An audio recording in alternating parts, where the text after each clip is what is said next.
This Today's conference topic will now be recorded. do I need to do that again, Teresa? No, sorry about that. You Okay. can go ahead and turn it over to PSU. Okay, so the work session today is on the strategic plan, and I will turn that over to our guest. Thank you.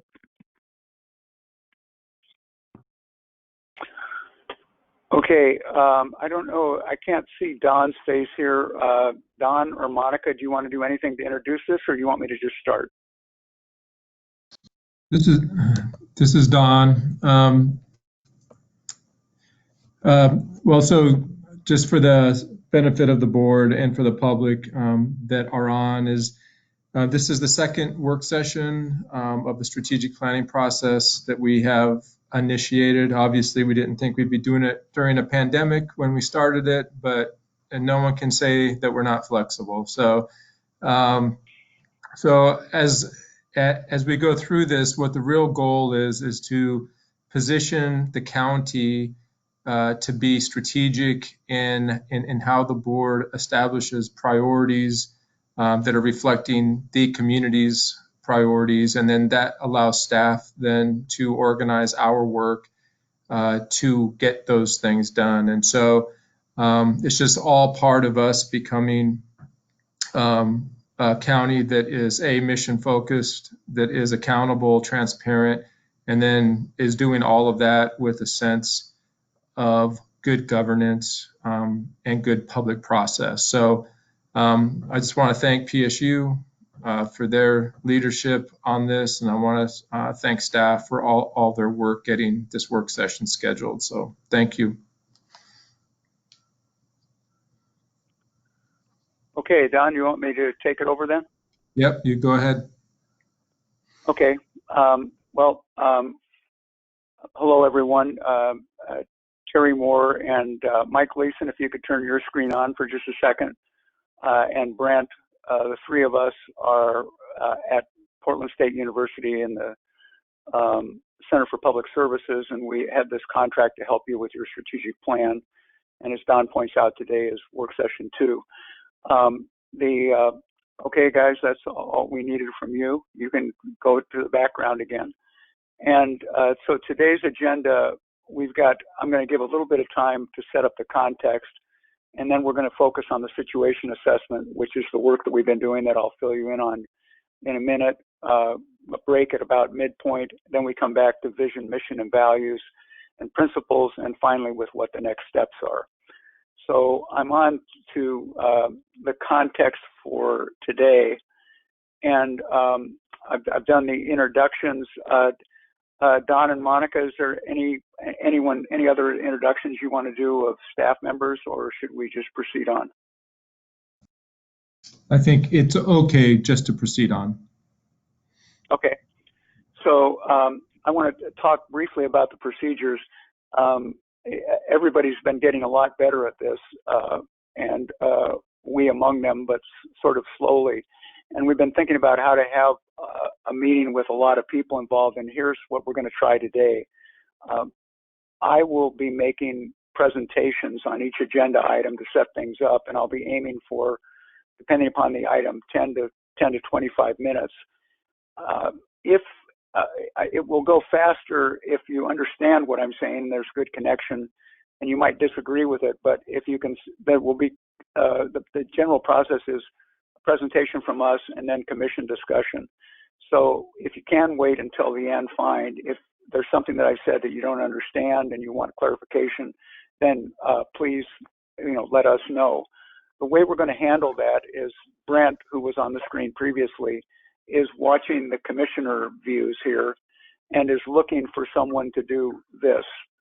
And if you do that for about 3 or 4 seconds, Brent will then, even if I don't see you because I'm looking at the presentation, Brent will comment and say, I think Commissioner X has a question. That will work during the presentation. When we get to question and answer where commissioners are asking questions, then it's a little more complicated, but it's the same thing. Put up your hand, Brent will keep track of a queue, and Brent will keep things in order. The one request I have is the one that I made before, which is if you have something that you want to say, please put up your hand. But when I call on you, if what you're talking about is something that you got reminded of that is not on the topic, you'll be first in the queue to talk about it next. But what we'd like to do is finish with whatever topic we're on. And we'll get the hang of that as we move along. So are there any questions about that procedure? Everybody, commissioners, you're all okay with that? I'm looking for some nods here. Commissioners, yeah, and just so you know, I don't have the presentation view. I have your video in large format on my screen so I can watch. And Terry, before you move forward, I'm going to mute, but can we get an audio check from each commissioner just to confirm everything's working? And when you do that, can you just say your last name for me, and just, say, Commissioner such and such, and then just we can just kind of do it in best we can random order, but try to do a mic check for each person. Commissioner This Thompson. is Sullivan. Okay, I got both Commissioner Thompson and Commissioner Sullivan. Thank you. Commissioner Webb. Commissioner Nebaker. Commissioner Webb. Nebaker, I heard you too. Thank you. Commissioner Aquila. Commissioner Aquila, thank you. Okay. All right, hand it back over to you, Terry. Okay, great. So that's the, let me start going through this then. So here in more detail is today's agenda with the times that we're aiming for. We are not behind yet, so I'm going to keep on moving. And I've talked about these procedures: raise a hand, procedures for any meeting. The county staff's also available to answer questions, and we're going to try to finish one topic before going to the next.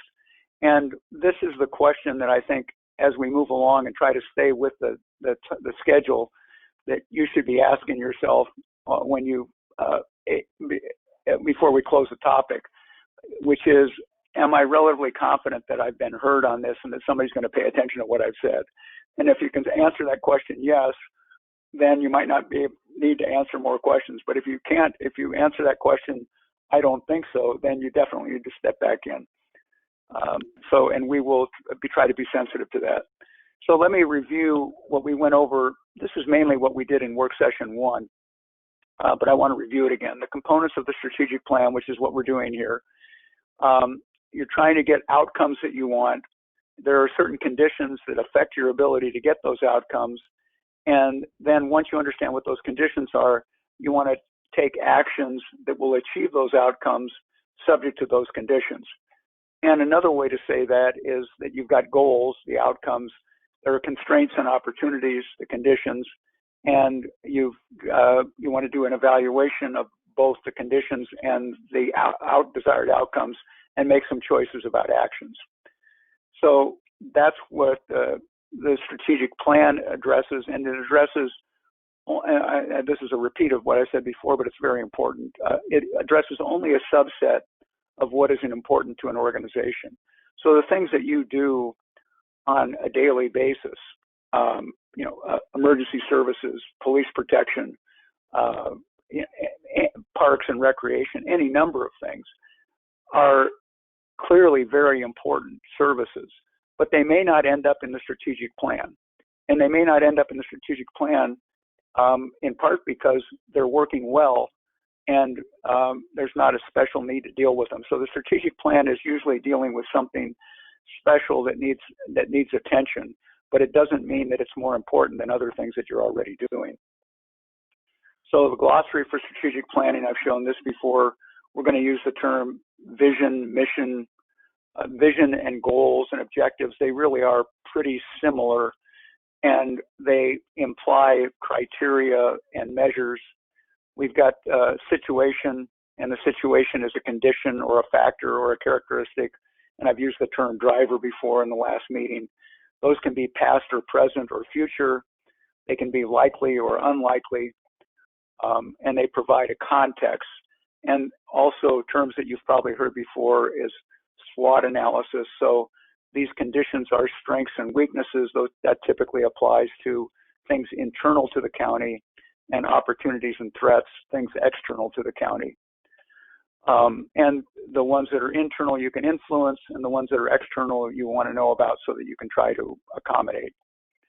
And ultimately, you're getting to strategies, actions, or policies. So here's how the plan is typically laid out. There's vision, mission, values, which are the outcomes. There's a situation assessment, which are the conditions that we're talking about. And then there's an evaluation section, which are the actions. There's typically this is a typical process where you have a long-run strategic plan, and then that gets tied into an annual commission work plan, and then that feeds into a budget. So this is all review of what we talked about before. And ultimately, this document that we're looking for is a strategic plan that typically has an outline like this that is consistent with what I've just been talking to you about. The work plan that we have here, this is the original work plan. At the end of this meeting, I'm going to show you a revision. But the original idea was that we were going to meet with you. When I put my cursor here, do you see this cursor or not? Yeah, okay, good. Well, well, that's good. All right, so the original idea was that we were going to be meeting with you in April on this stuff. And then for reasons that we're all aware of, that got postponed. And here we are in July. And so what we've done is we've done a little bit more work than we thought we were going to present in April, but we are a little bit behind, but we've got a plan in mind for how we can catch up on some of that time. And I'll get back to that. But the point now is that we're talking about the situation assessment and vision, mission, and values and principles. Those are our two main topics for today. So with that, I'm ready to go to the situation assessment. And let me stop briefly here to ask the commissioners if anyone has a question on that background information. Okay, I'm seeing the shake of heads. No. Yeah, it looks like we're good, Terry, to keep going. Okay, good. All right, so the situation assessment. I'm going to do a summary of the assessment, and then it's going to be commission discussion. Now, you have a packet that you received approximately 10 days ago from Teresa, and that had, I don't know, maybe about 50 pages of material. And in it, it had the situation assessment, which was toward the front. And I'm summarizing from that, and as I do, I'll refer you to the pages in case you've got that at your side and want to see what the original said, or if you've got it on your screen. Here we go. So first of all, what is it? That's on pages 1 and 2 of the document that we sent you, which I'm calling the situation assessment report. And what it is that it provides a context for prioritizing issues and actions. The main idea here is really straightforward, which is if you're going to do data-driven decision-making, then you need some data before you decide what your most important issues are, what your vision should be, and what actions you're going to take. So the situation assessment is our effort to try to bring that together. And the structure is this one, and this is now repeating what you have in your packet. But for those that are looking in, the overview is that we look at the forces that affect the county's ability to deliver services. And we talked last time about those. These are typical categories. When you put what we called drivers together last time, you got categories that more or less approximated these. So we stayed with these 5 categories, and that's how the report is organized. After we talk about those, which are mainly about external factors, we then talk about external factors. What do we know, or what have we learned about how the county is performing on delivery of services? And then we end the situation assessment with implications for the strategic plan, which is where I'm going to spend most of my time today. Now, the main thing that happened, and it's really an obvious point, but a pretty important one, is that we started the situation assessment pre-COVID, and then COVID hit. And clearly, COVID is a very important external force.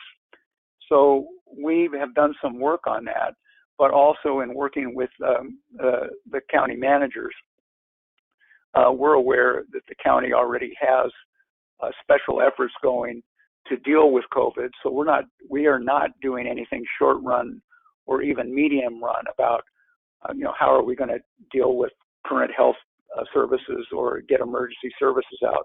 What we're talking about is a longer run issue of when we look at, for example, the forecast that you have from your even recent documents about how much you're going to grow, what the economy is going to do, how realistic are those things, or do we need to adjust that? And that's mainly why we were looking at COVID. So COVID, we did some analysis independently. We talked to county staff about that. But in general, what we did is we incorporated whatever we thought into the situation assessment. So you'll see the structure is to talk about the documents that we reviewed, that we had done in February and early March, and then how we thought COVID might adjust our thinking about those documents. That's the basic structure. The second section of the situation assessment is the forces. And this is what we referred to when we met with you in work session 1 in February. We talked about those as drivers. So they can be trends, they can be changes, and disruptors is another term used. So we've tried to talk about those in these 5 categories. And rather than going category by category, which would take too much time, you have that in the document in front of you. Instead, I've just put together as a summary. Here's what we see as, this is the pre-COVID analysis. The positives are a good economy, and every document that needed it, expectations about population growth and economic growth.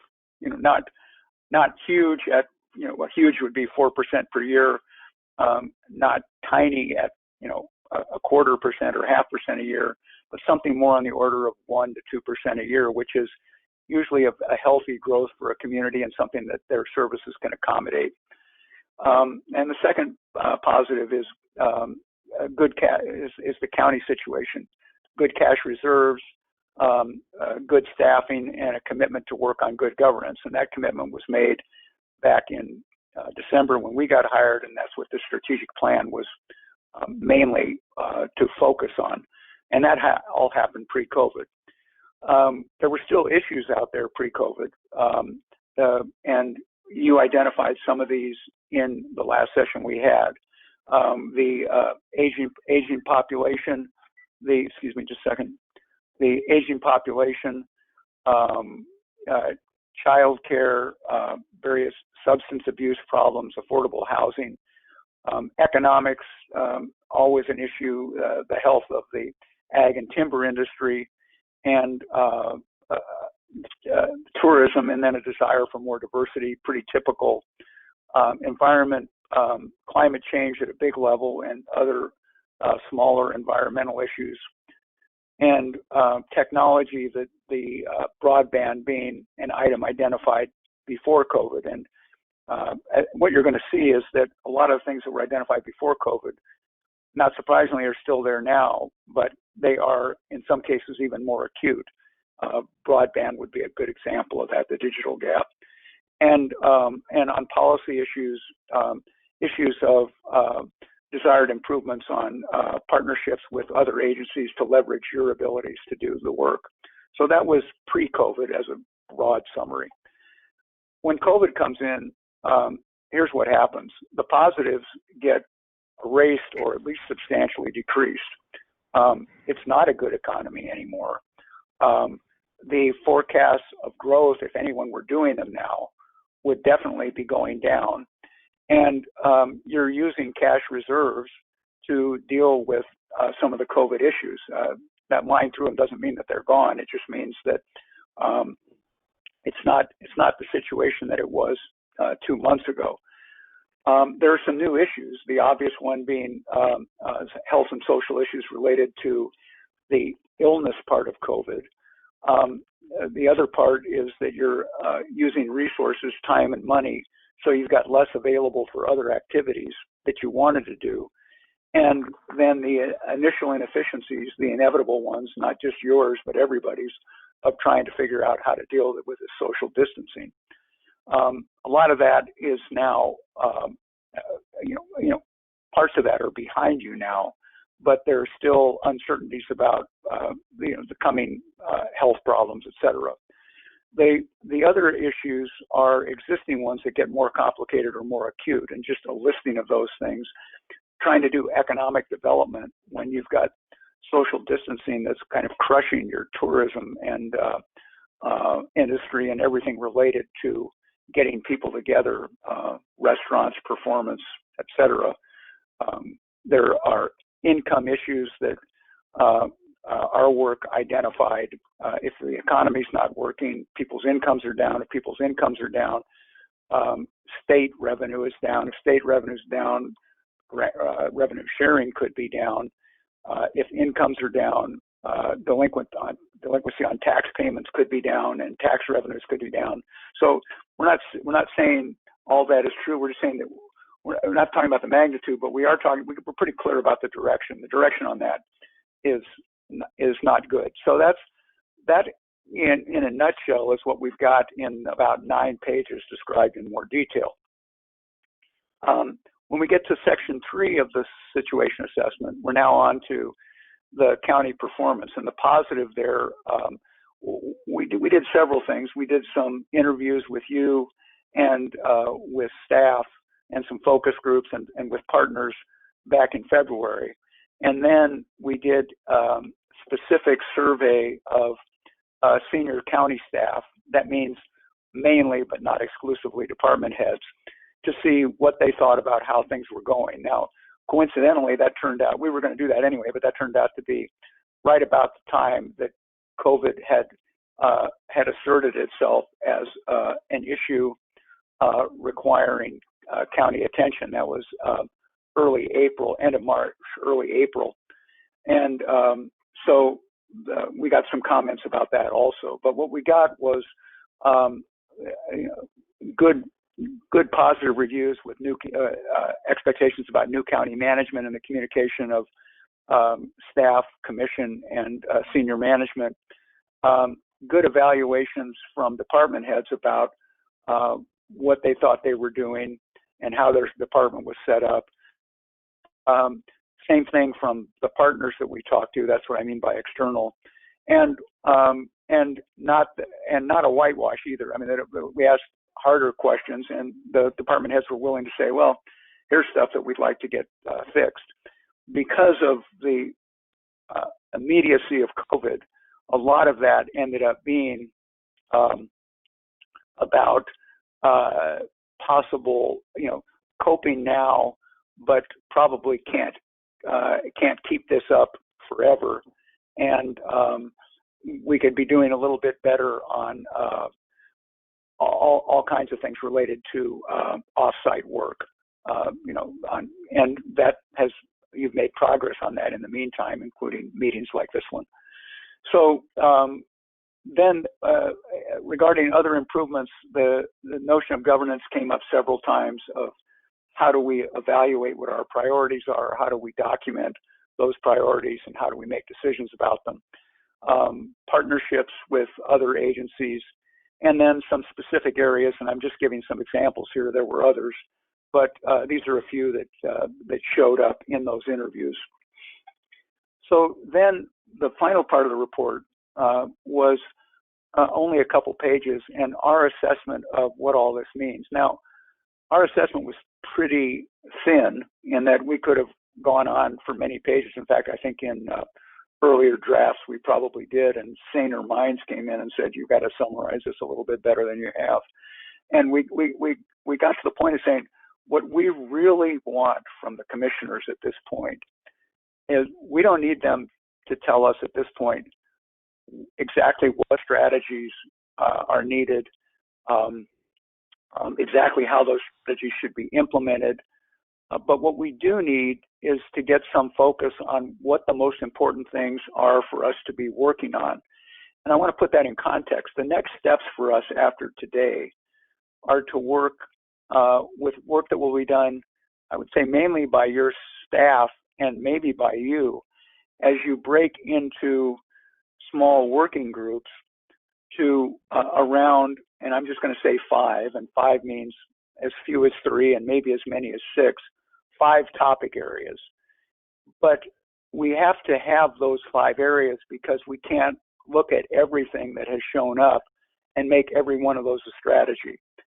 So here on the screen right now are the things that we think showed up as the most important thing. And if you do a count there, you can see that we've got 10, and we're hoping by the end of your conversation today to get that down to 5. The first one, it was really the impetus for our being hired to begin with, county decision-making and governance procedures. So we think that one's got pretty fair chance of making it to the list.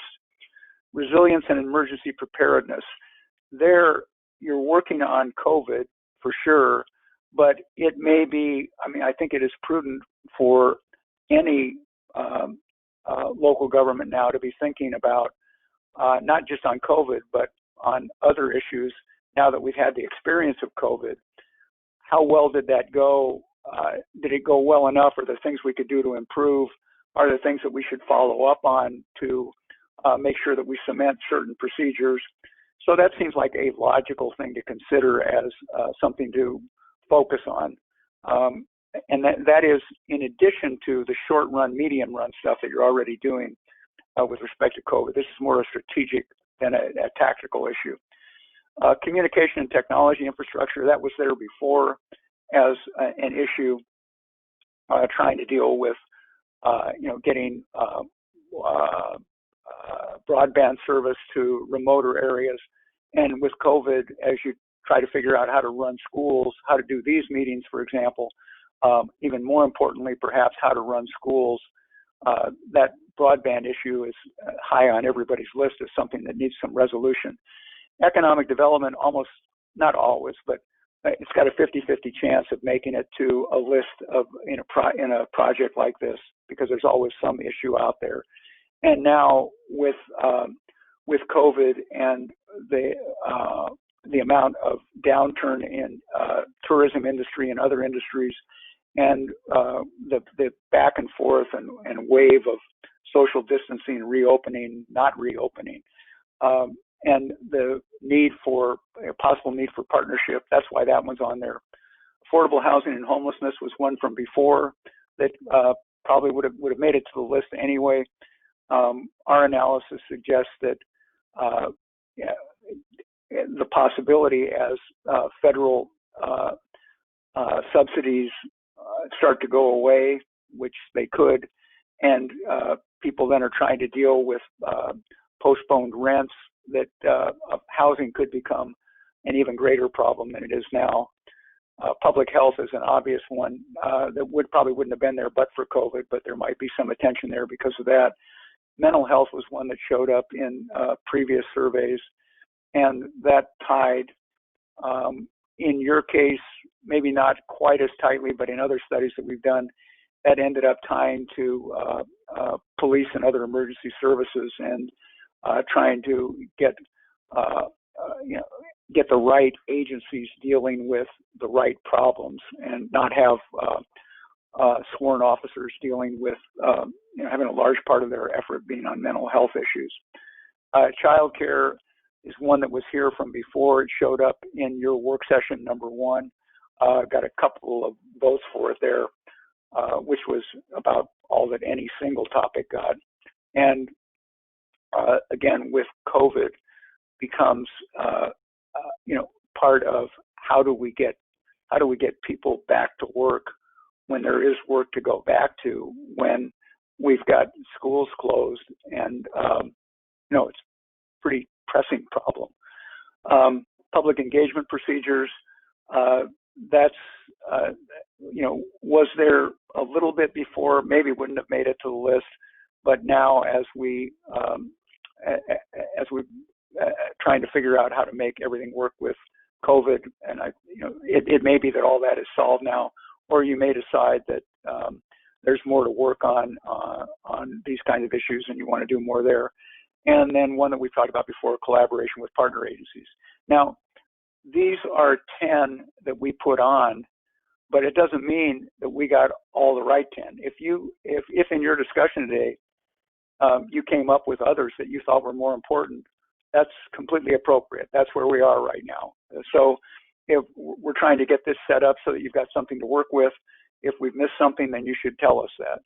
So at this point, Hey, Terry. Yes.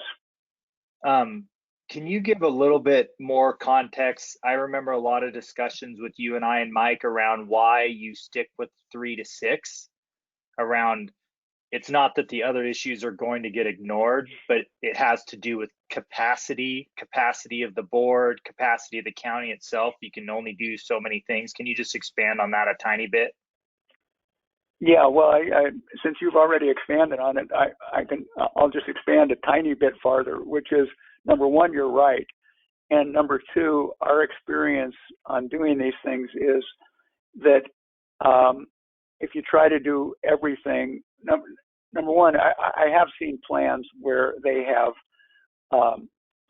10 or more high-level topics.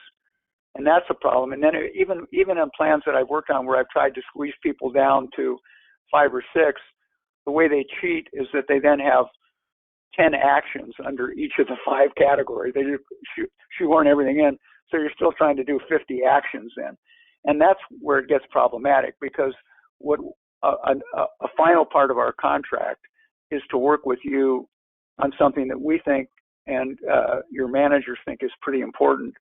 And it's tying your strategic plan into a commission work plan, an annual commission work plan that then tells county citizens, county partners, and county staff what it is that you're going to be working on next year that you think is really important, besides all the oversight that you have to do on all county services, and tells them that before the budget process, so that the budget process then reflects your county, your commission work plan. And to make all that happen and to be able to have meetings and to knock these things down, there's just a limit to what you can do as a commission. And since everything you do as a commission almost everything requires significant staff support, then, you just see how that balloons.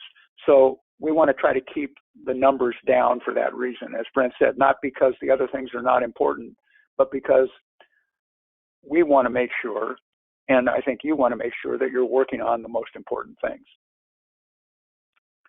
So I think with that, we're now ready for commission direction. I think we are a little bit ahead of schedule. We were supposed to be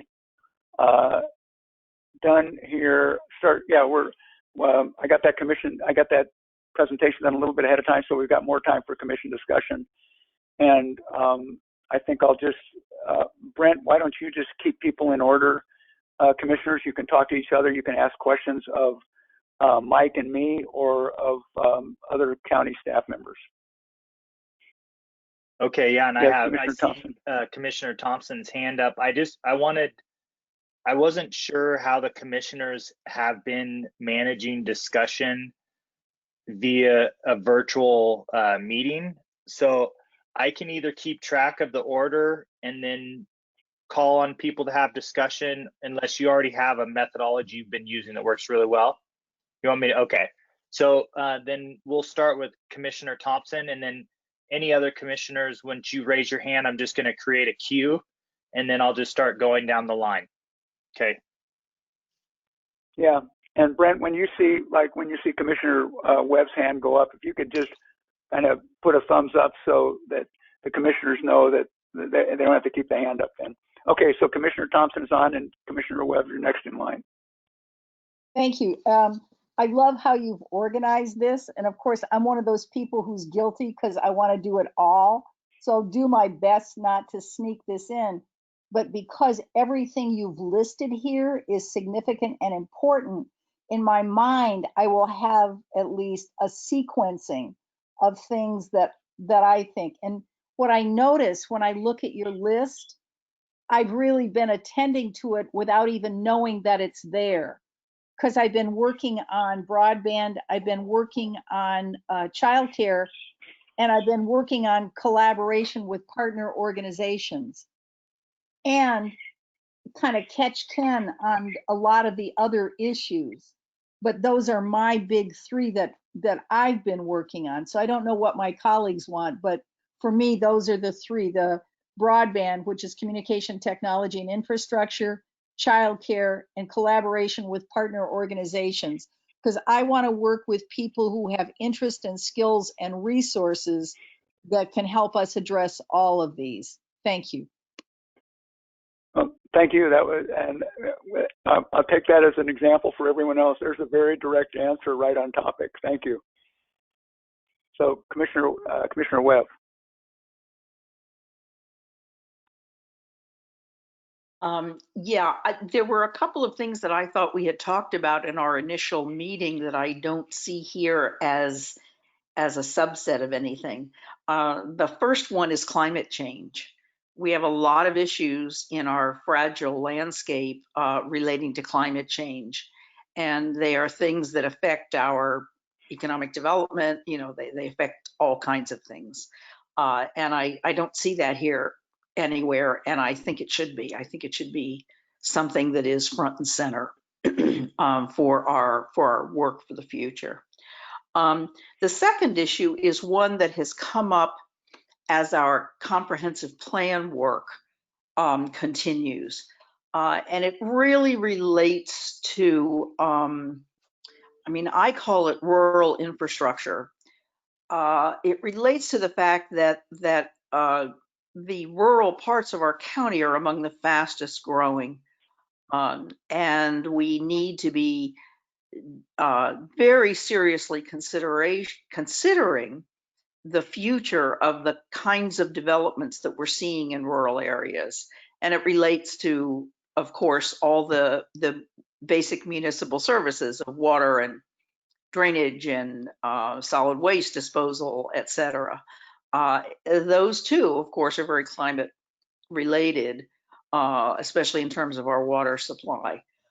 But I don't see, those are the two, climate change and what I would call rural infrastructure are the two things I think are missing. But also rural infrastructure includes broadband. And we learned that to a very distressing extent during this COVID epidemic. And I think it's something that needs to be really high on the list, because we may be looking at infrastructure needs into 20 or 30 years, but I think that that broadband is a need that is quite immediate, and that we need to be working on sort of full speed ahead. So those are my overall comments. Good. Thank you. And I'm going to comment just briefly on that. As you pointed out, we didn't list it, and I'm glad that I said in advance. The fact that we didn't list it, it doesn't mean that it's not important.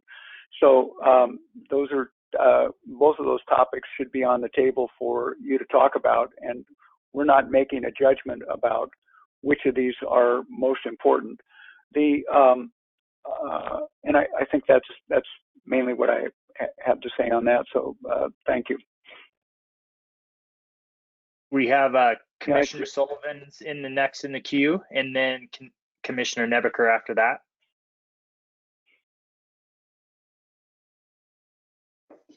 Thank you. I think one of the things that I would like to have at the top of the list is county decision-making and governance procedures, because I think if we can get a consistent and clear way to make decisions, we'll be able to tackle anything that comes at us. And so I would like to see more work done on that.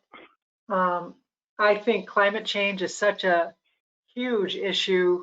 It will be included in almost everything that we do, but that's my perspective of things. I think Commissioner Webb talking about rural infrastructure. I mean, from my understanding, like septic systems and stuff, that's really getting to be a big problem. And it's something that needs to get resolved in some way, and as well as keeping our water sources, intact and protected. So that, and I agree that the broadband is part of that rural infrastructure. But some conversations that I've had about broadband, it's not going to be an overnight solution. That we need. It's gonna take steps to do it, and so that's something that we should have on our list. But I would like, for me, the county decision making and governance procedures, and also I think that we've been getting feedback about public engagement and discussions, and perhaps if this COVID goes on for some time, are there ways that we can invite the public in more in a more substantial way? I don't know how we could do that, but I think we need to include that because we're operating under, and we won't always be operating under these restrictions, but as far as we know that we're going to be operating under COVID restrictions for a while. So, but everything else on the list, I mean, I would agree with everything on the list, but those are the things that come up. Oh, the public health and mental health. Again,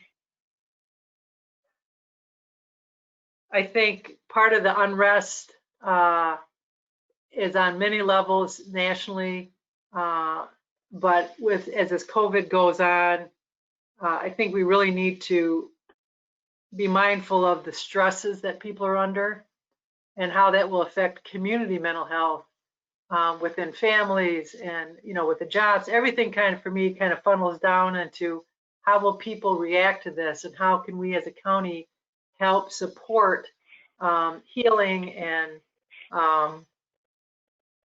moving forward. And good mental health is really important for that. So, and that's part of public health. So, with that, I'll stop. Okay, thank you, Commissioner Nebekers. Next. Thank you. So I'd like to just look at this for a moment. So public health and mental health are listed separately, but even insurance companies now say that because of parity, they're the same, they're in one.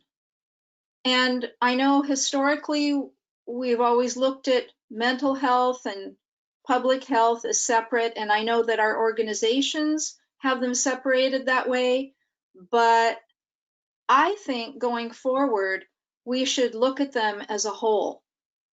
So I would prefer to have that as one. I don't know how to move, that way, but I think it's important that we change our thinking so that they are incorporated into one, because that's what's best for people.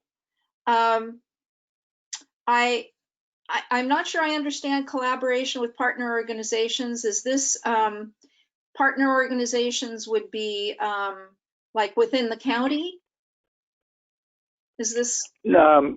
Well, within the county boundaries, but for example, economic development. You don't have an economic development department per se, but you've got a land use department, you've got other stuff that relates to economic development, but there are other entities that have the charge of working on economic development issues. So it's that type of thing, working with, transit, all kinds of other facilities and services that you might not have direct responsibility for, but that you could be a convener or an important collaborator on. Yeah, I think that's really good. And I think it creates perhaps more efficiency. I strongly support that. I think our county manager has been doing a really good job with this. And I'm also very interested in having something with climate change. I was glad that you included quite a bit of that in our packet. I think it's important that we address it as in whatever ways we can. So, and of course, economic development, of course, that's important, and resilience, emergency preparation, and the broadband. Yeah, there's so many things that are important. They're all important, but but I do think that I think without good health, public mental health, we don't stand to do well in any other area. That's it. Thank you, Commissioner Nebaker. I might have missed you, Commissioner Quella. Did you wanted to say something? I'm not sure if I did or not. So I just thought I'd hand it over to you. Well, no, I didn't raise my hand, but I did listen to all of the commissioners. I do think that I kind of lump a lot of these kind of together. I think like collaboration is an excellent tool, but I don't know if that's the ultimate like focus. I think that we need to definitely, I can't see anything different. I mean, I see everything through this COVID prism now because of what we've been through over the last 4 months. So I certainly see resilience and emergency preparedness being a primary focus for us. I think that we need to prepare with making our public health department as strong as possible, be able to combat these types of crisis. And I think that that's part of being prepared and being resilient. And I think mental health and public health kind of play into that in my mind. I think economic development is going to be a huge focus because of how this has affected our economy and how many businesses are going to really suffer and already have over these last 3-4 months. So I think economic development, resilience, and emergency preparedness are the big things that I look at. And I think infrastructure, whether it's rural infrastructure or broadband and communications infrastructure, that really builds economic development. That falls into supporting our economic development and what kind of environment we have for businesses and for other entities to thrive and survive here. But it's just very difficult for me to do this in the light of what we've been through over the last 3-4 months and what we're continuing to go through. This is not over. We're going to continue to have to look at what impacts COVID has had and what they could continue to have on our county. So tough exercise. Yeah. Well, so we've been through one round with the commissioners. Let me make 2 comments. The one is when you start thinking about possibility, 2 that relate to how you might reduce these down. The first one is to think about whether the thing that you are concerned about will not get the attention it deserves without your help.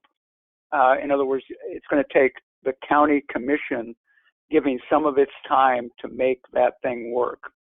Or it's going to take county staff getting a special budget and doing a special project, even if it's not a lot of your time in it, but that it's not part of a typical work plan. And contrast that to something where, and I don't know what it would be, but let's just say as a land use issue, let's say that if you went to land use department and they said, well, we're actually, we're working on rural infrastructure. We've got a program in place to do that. And what you're telling us is you'd like to work on it a little bit harder. We got budget to do that. We'll do that. And I'm not saying that that could be a bad example, but that's an important distinction. What do you need to get the county focused on?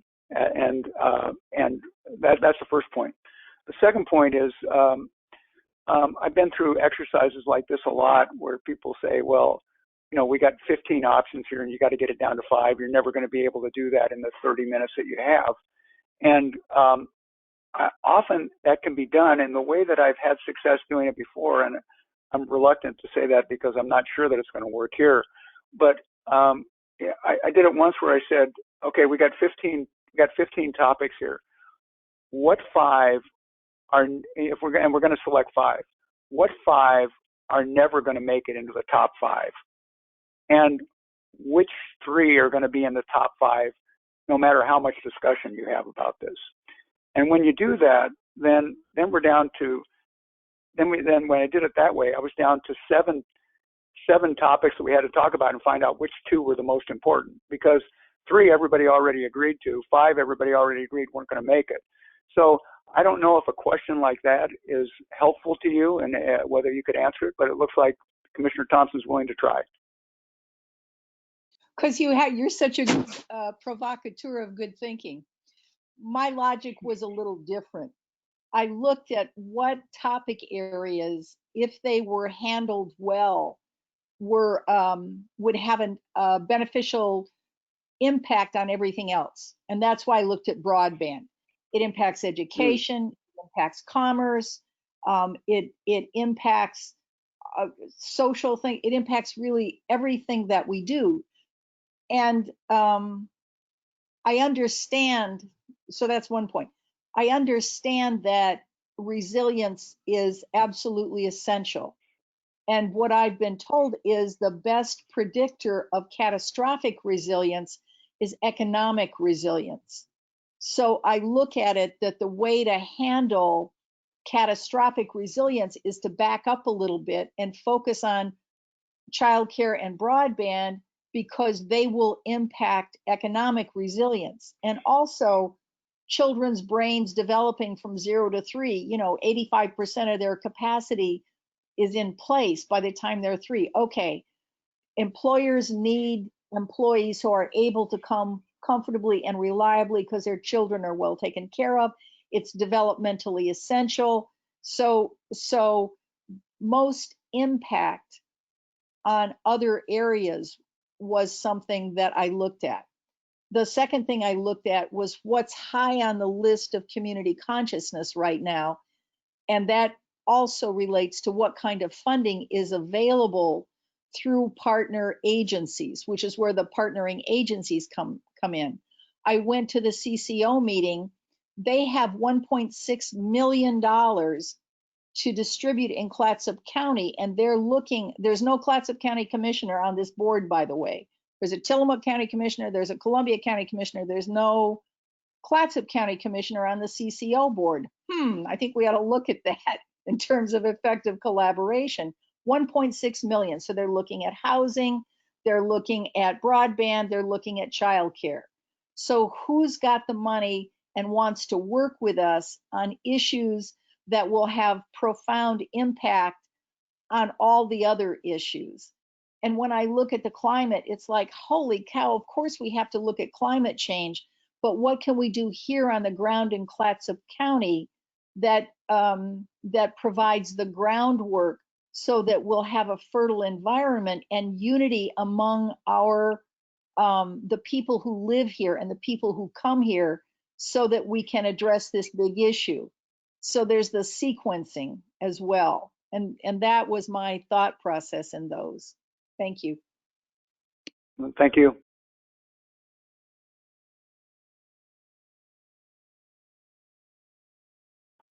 Yes, Commissioner Nebeker. Commissioner Sullivan. Oh, sorry, I got out of order. That's okay.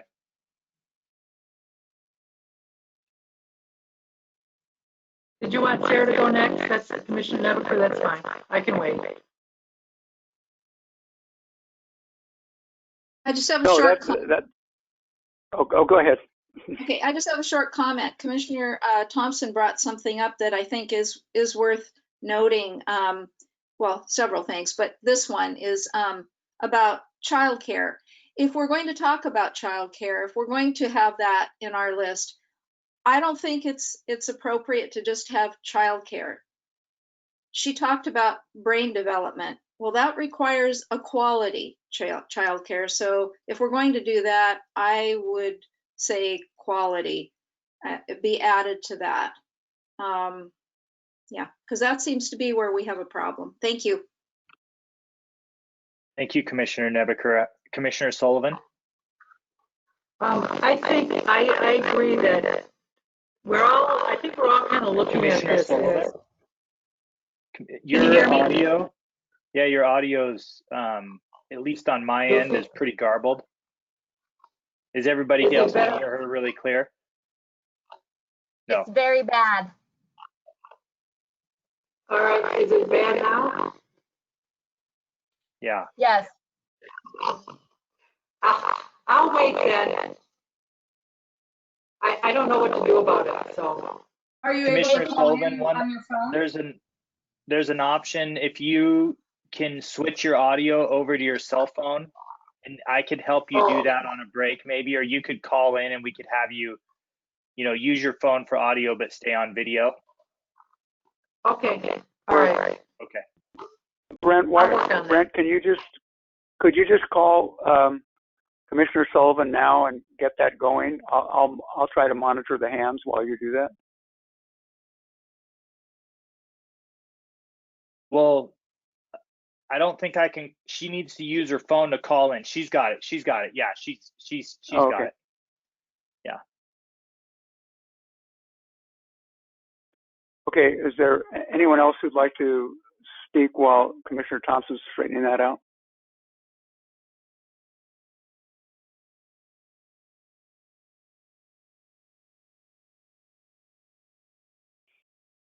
Okay. Well, I'll say we're making good progress on this, and I do like the idea.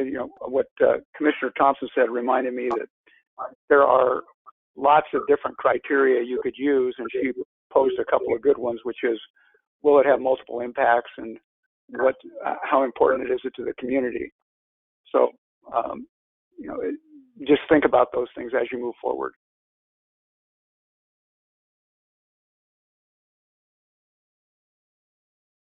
Can you hear me? Yeah, I think I might you need to turn your volume all the way down on your computer so you don't get the feedback on the phone. Oh, how's this? That's perfect. Good job. Yeah.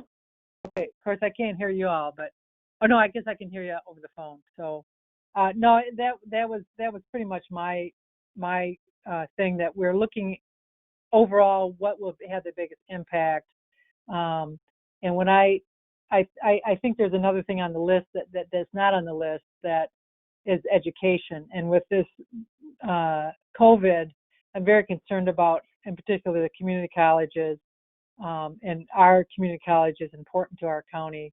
And I know that's a special district, and I know the schools are scrambling too. And so what is it that we can do as a county to support them? But there's just so many needs right now. It's tough. But like when I think about housing, housing is important for people recovering from addiction. Housing is important for families. Housing is important. But then how do we as a county support that? One way is to make sure that they have water. Another way is to make sure that there's some kind of sewage system, and that's work that the county does.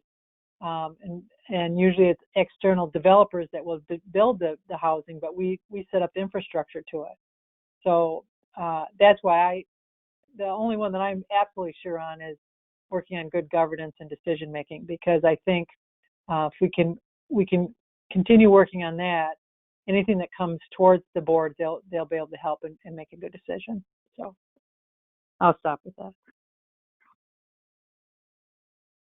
Thank you, Commissioner Sullivan. I think, Terry, go ahead, Commissioner Nebeker.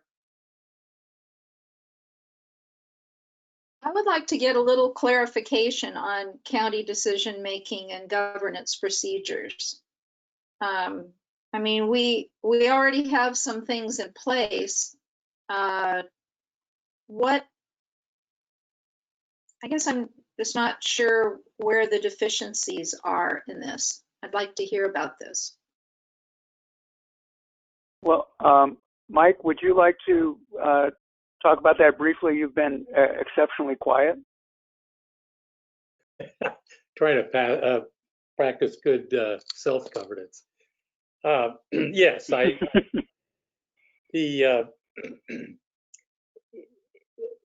there, over a period of years, an organization, and yours is not a simple organization. There's a tendency to think, well, it's not big and it's not complex. Neither one of those are actually true. And there's a series of habits that occur around how people communicate, how people make decisions, how organizations go about acting on what they think the decisions are. And those become kind of learned behaviors, somewhat mystical, that you have to be there a long time to kind of figure out who's on first base and who gets to change things, and it turns out not to be very clean or efficient, and particularly with regards to the commission, because by nature your statute, but the fact that you're a democracy, you change. So what we're trying to do, or what you would want to do in that category, is introduce the disciplines about how decisions are made around particular topics. And you've heard your staff say things like decision making, mission driven, weighing against a capacity to perform. So that type of decision making requires the organization and the commission to be thoughtful, and I mean that in the classic sense of the word, full of thought about not only what it is we're going to decide, but how does it go about getting communicated, and then how does it get evaluated, then how does it get changed, the continuous change method. We're so used to think we're making decisions because, you know, we get up in the morning, we brush our teeth and get in a car, go somewhere, we've made 50 decisions. But an organization can't operate like that effectively. It has to have clear policy instruction. Otherwise, the organization starts making it up themselves. Yes, go ahead. Well, I understand that, but isn't that why we're doing a strategic plan? Precisely. So I guess I don't understand. Aren't we supposed to be looking at things that we need to do better in, make them a priority, that maybe that we have deficiencies? So yeah. that's exactly, you're correct, exactly correct. And you're in the process of doing that. And you're consuming staff time, commission time, resources, money, to do that so that you can do it more effectively. So you are in fact in the process of putting emphasis on that. The question is, do you continue to put emphasis on it? Does your yield continue? And I would argue it's easy to drop that issue when things are pressing because, oh, well, we'll just go back to the normal pattern. And therein lies the key. It has to become a habitual pattern of action, and it has to be transferable to new members. And that requires a little more structure and depth than you're currently probably used to around those decision-making processes. Also, the difficulty that often happens at the commission level is they say, okay, it's really, I want to do this, I want to do that, I want to do this. But over the past 100 years, your staff has been instructed to do a host of service things that they're obligated to do, both by statute and previous. And that consumes probably 95, 96% of all your resources. So when you pile a bunch of resources or a bunch of questions without fully thinking, without comparing capacity, then what you really do is just either bog the thing down, it doesn't move forward, or you accidentally dislocate something that was very important. So that is exactly what you're doing. But in order to achieve what we're talking about, it'll take more resource, more time. So, Commissioner, here's a brief example. It's not a county. We were working for a tribal government where they'd had a bunch of bad problems, including fraud and mismanagement. And a new commission council was trying to with no government experience, was trying to figure out how to run the thing. Well, their strategic plan said that they needed to work on governance. And in developing the strategic plan, they had to work on governance, but they didn't get all the procedures down. So it was the first year or 2 years of their strategic plan, governance procedures, communication procedures, staff commission procedures, how to have work sessions, all of that were part of their strategic plan. Once they got it, they didn't need that in their strategic plan anymore. They developed a policy handbook. They had procedures in place. So that's an example of how it is that you can have a strategic plan that addresses the governance issue as important, but doesn't completely resolve it because there's too much to work on. So does that help? Yeah. Okay. We just a check-in on timing. We're at, and we can continue. We've got about 5 minutes left on this topic, but I can let it go over. But I do want to, go around and see if we can narrow this down a little bit because that's on the charge for today. Brent, go ahead and take the next in the queue. Yeah, we've got in the queue Commissioner Sullivan and then Commissioner Aquila. I just wanted to reinforce the point of working on good governance and decision making. I think we've seen such a vast improvement since with a new county manager instituting work sessions and helping us with structure. I just want to continue that work and get it in to policy so that we can, as a board now and into the future, develop the good habits of making good decision making. So that's my number one thing is good governance and decision making. So thanks. Thanks, Commissioner Sullivan. Commissioner Aquila? Well, I can give you my top 5. I think resilience and emergency preparedness, public health, economic development, communication and technology infrastructure, and childcare.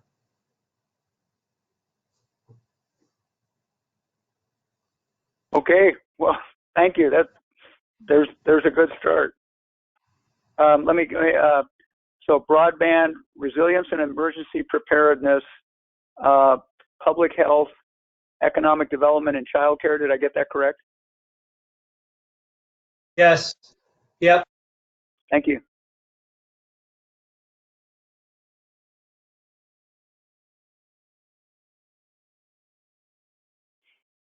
All right, unless I've missed somebody, Terry, I think that's the end of the queue. If you want to take us into what's next. Well, I guess the next part is we're not quite done with this one yet. We've got where in a perfect world, everybody would say, oh, okay, yeah, we've talked about it, and here are the top 5 priorities. But at least what I've heard is, number one, every one of these is important, and probably, I don't know, but I would guess for all the commissioners, at least 8 out of the 10, if they made it into the top 5, they could live with that from what I've been hearing. But some commissioners have had really strong opinions about a couple, and I think that is from Commissioner Sullivan emphasizing the decision-making several times as the one thing, from Commissioner Thompson emphasizing the 3, broadband, childcare, and partnership, and then from Commissioner Aquila, that we've got his 5, and then for Commissioner Webb and Nebaker, I think Commissioner Webb had 2 additional ones to consider: climate change and rural infrastructure. And Commissioner Nebaker had several that she mentioned, some of which were covered, but included climate change, economic development, resilience, public health, partnership. So I'm a little bit reluctant to try to summarize that myself right now.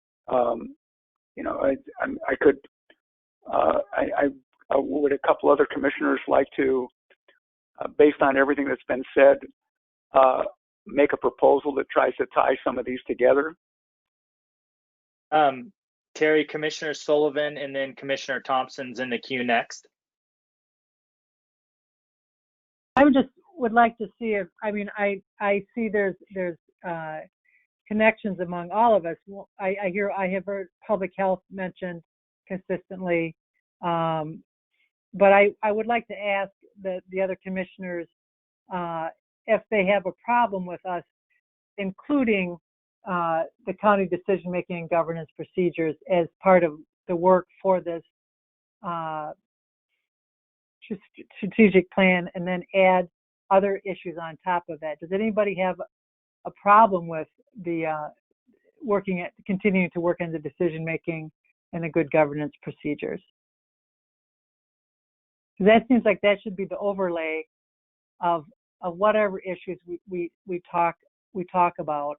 So I would like to have that as one. I think public health, I agree with Commissioner Nebeker that does include mental health, but in our county it's two different agencies, but it's the idea.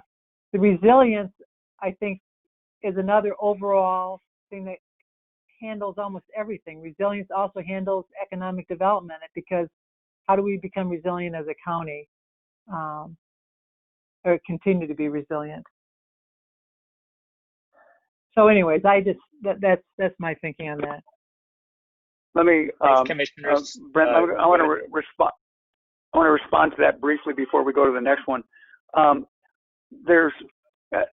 Thank you for that, Commissioner Sullivan. You're starting to stitch things together here. So, for example, at least one person mentioned public engagement, and public engagement really could be a part of looking at good governance, because good governance is a big part of it is going to be how are we going to work with the public. So that's, again, that's Commissioner Thompson's point of view. Can we get a twofer or a threefer by doing some of this stuff? So that's one point. And second, and the same thing goes to resilience. If you focused on resilience, I think someone else made the point, which I strongly agree with, which is there's economic resilience, there's environmental resilience, there's social resilience.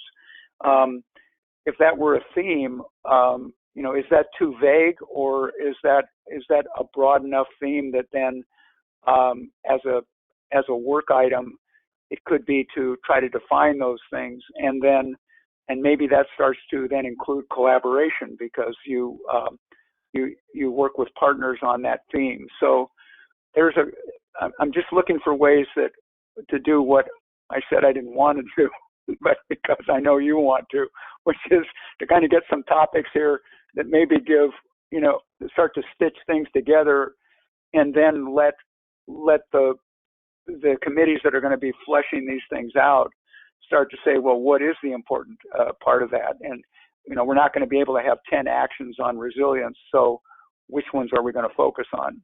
But at least we know that there's this category there. So far we've got, I'm going to stop there with what Commissioner Sullivan said, and then turn it over to the next one to keep adding stuff. So I've got those two down. Yep. So and Brent, who's next? Thompson, and then Commissioner Nebeker. Thompson, and then Nebeker. Well, thank you. So I'm going to take a balancing point of view, and maybe it's because I'm ready for a break and walking around, because I'm a fan of, when I'm wrestling with something, to take a break, walk around, think about it. Chocolate may also be involved, but step away from it for a minute, then come back. What I'm thinking is, I've been really aware of the burden on staff, the burden on commissioners. I want to be very careful not to overburden, not to be so ambitious, so demanding that what we do is break the axles. And I'm thinking of the county manager and the assistant county manager. I'm thinking of the health department. There's really been unprecedented levels of demand on the staff. We commissioners have also stepped up and assumed greater work levels, but I just want to pause to consider that when we're laying in strategic directions, we're doing it in a way that is efficient and respectful of human limits, because I hear how much we care. I hear how much we want to make a positive difference. and yet it has to be balanced with sustainable capacity. That's what I wanted to say. Thank you. Thank you, Commissioner Thank you. Thompson. Commissioner Nebaker? Yeah, I was just thinking about climate change, if that can work with resilience, since if we have to prepare for climate change, we have to be resilient. And if we just turn a blind eye to whatever we can do to mitigate any impact we have on climate change, then we're not really practicing resilience. So I don't know, can these things have subheadings or is that cheating? There was a sound that came in. Can these things what? I'm sorry, I didn't hear that last part. Can these things have subheadings? Yes. Yeah. I mean, the way this will go, let's say that we take that big heading called resilience, which was on Commissioner Kohala's list also. And what he did is he put it together with emergency preparedness. So this notion of resilience, climate change, emergency procedures, and economic development, all that could come together under that topic.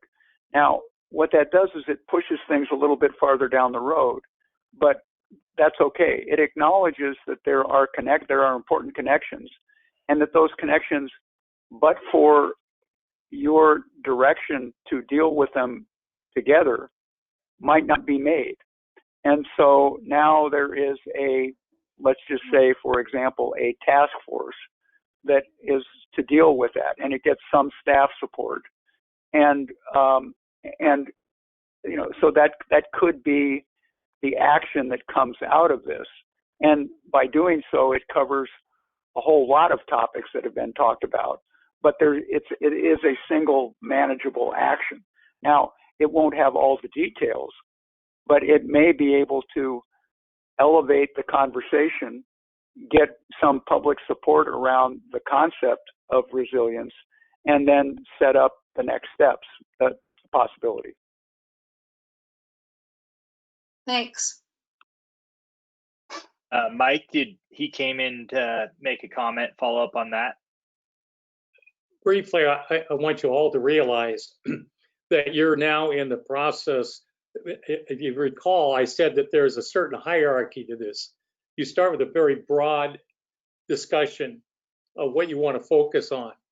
Then you move to a much more succinct, once you've made those decisions, you'll be moving into an area where you have task teams and work being done around that topic, which will come back to you as a board, and you will say, oh, I didn't, we wanted to add this piece, but we didn't want this piece.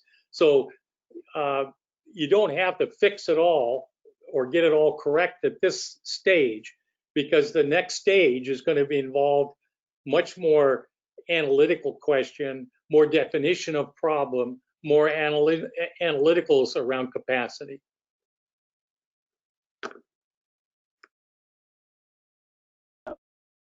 Thank you, Mike. We have Commissioner Sullivan in the queue.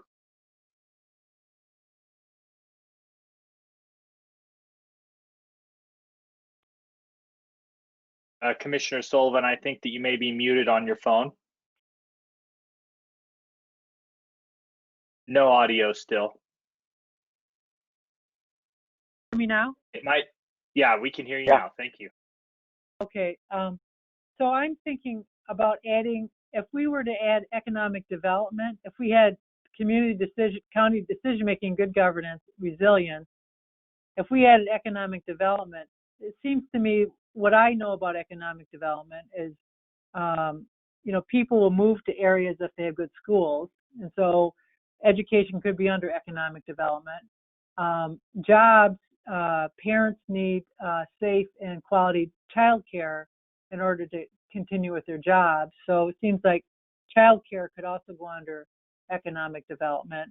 And we know that housing has to go under economic development because I mean, housing it deserves a space by itself because it's such a crisis. But if we're looking to try to narrow it down, but we keep asking if we're cheating when we do that.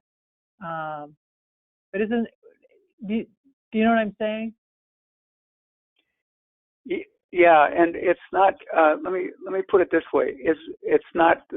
Let's skip the cheating question. It's possible that I introduced that term. I'm sorry if I did. Here's the way I think you should. It might help to think about that decision. If you are at the point of saying all these things interrelate, and we don't have and haven't had the time to create a structure that acknowledges all those interrelationships and gets everybody behind it on a way to do business. So that would be a good thing to do. And if you did that, and I'm just making this part up because we're going to get to vision, mission, values. But what if later on, when you get to vision, that a key part of your vision has the word resilience in it? And you say, what we'd like to do is structure around resilience. I'm not saying that you will, but what if you did? So you say, okay, resilience, then one of the things we want, if that's our vision, then one of the things we have to do is we have to talk about what it means to be resilient. And it means it's not just the narrow use of the term on resilient to climate effects. It's not the narrow use of the term by economic development, resilient to recessions. It's all of these things, and education and housing and all this stuff that's in. What if you got that articulated in a way by a task force, and everybody said, yeah, that's it. And now we don't have all the answers for you, but we can tell you, here are the problems. This group looked at it. Here's what we'd like to see happen in education. Here's what we'd like to see happen on economic development. Here's what we'd like to see on rural lands infrastructure. And that's a year one project. That's a possibility and if I use the term cheating, I apologize, but that would not be cheating in my book. That would be an acknowledgement that what you want to do is spend some time educating yourselves, your staff, and your community about the interconnectedness of all these pieces and the importance of being able to sustain, to respond to change. Yeah. Okay, good. Thank you, Commissioner Sullivan.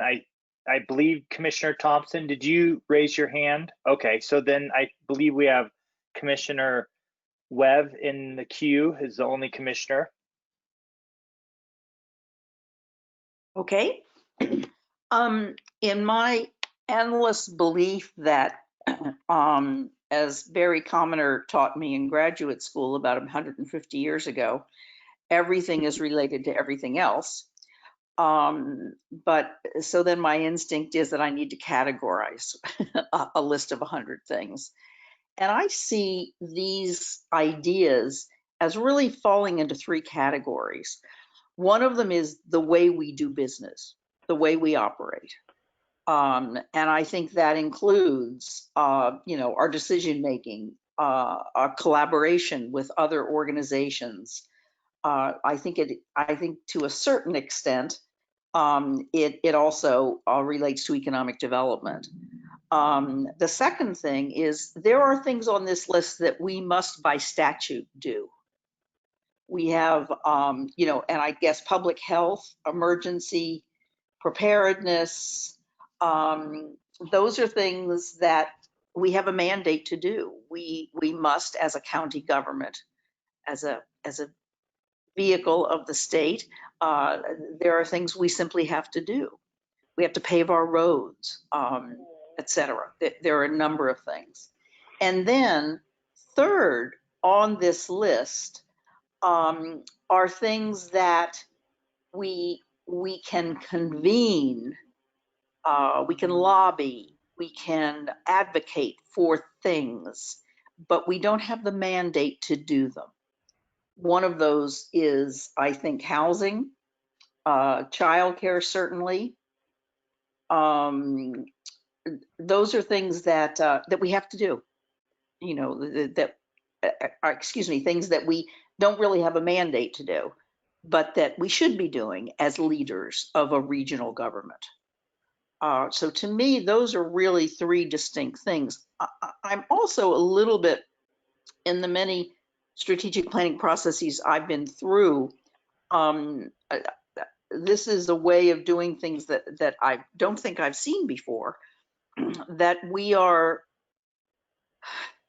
we didn't start with the big picture. We didn't start with a vision of the future.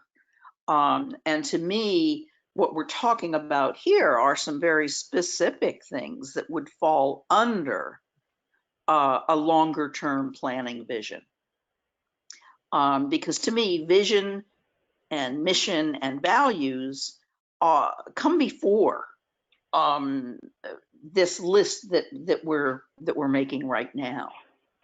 So I'm not quite comfortable with that lack of initial vision, because I think words like resilience, for instance, those to me that relates to a value or to a mission.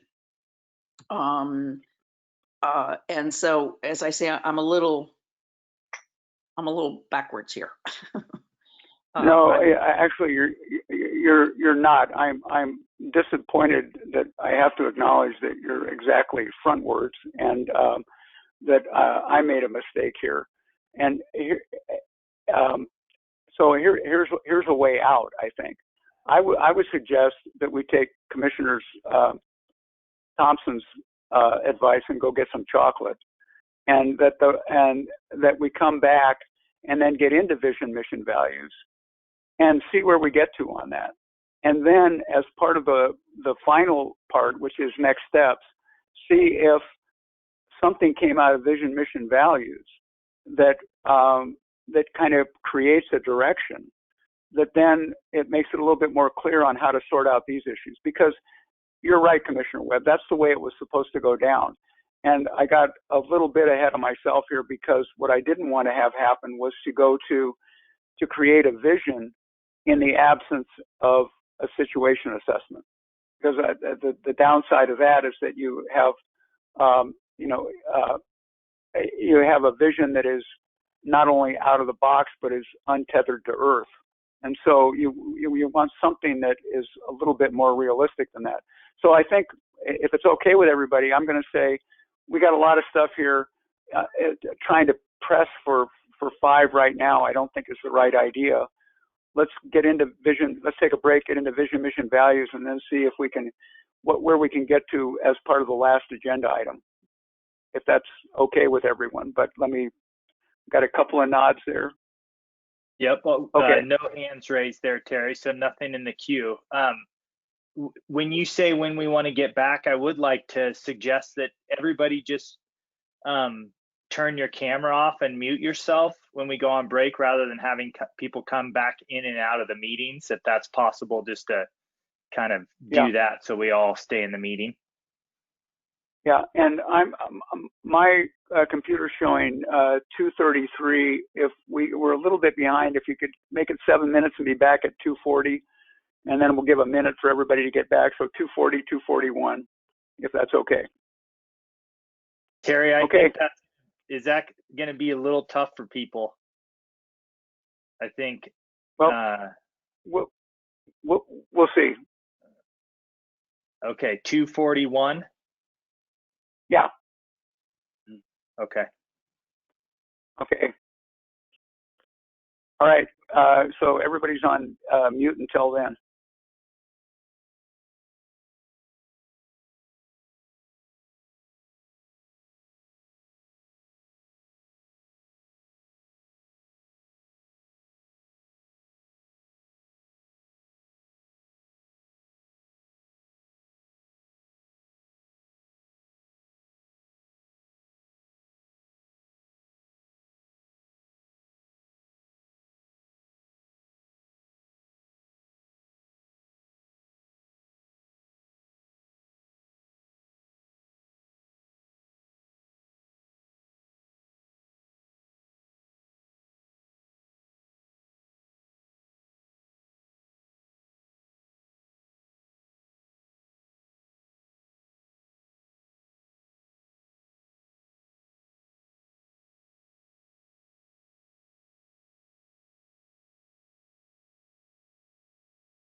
Larry, we can't hear you. How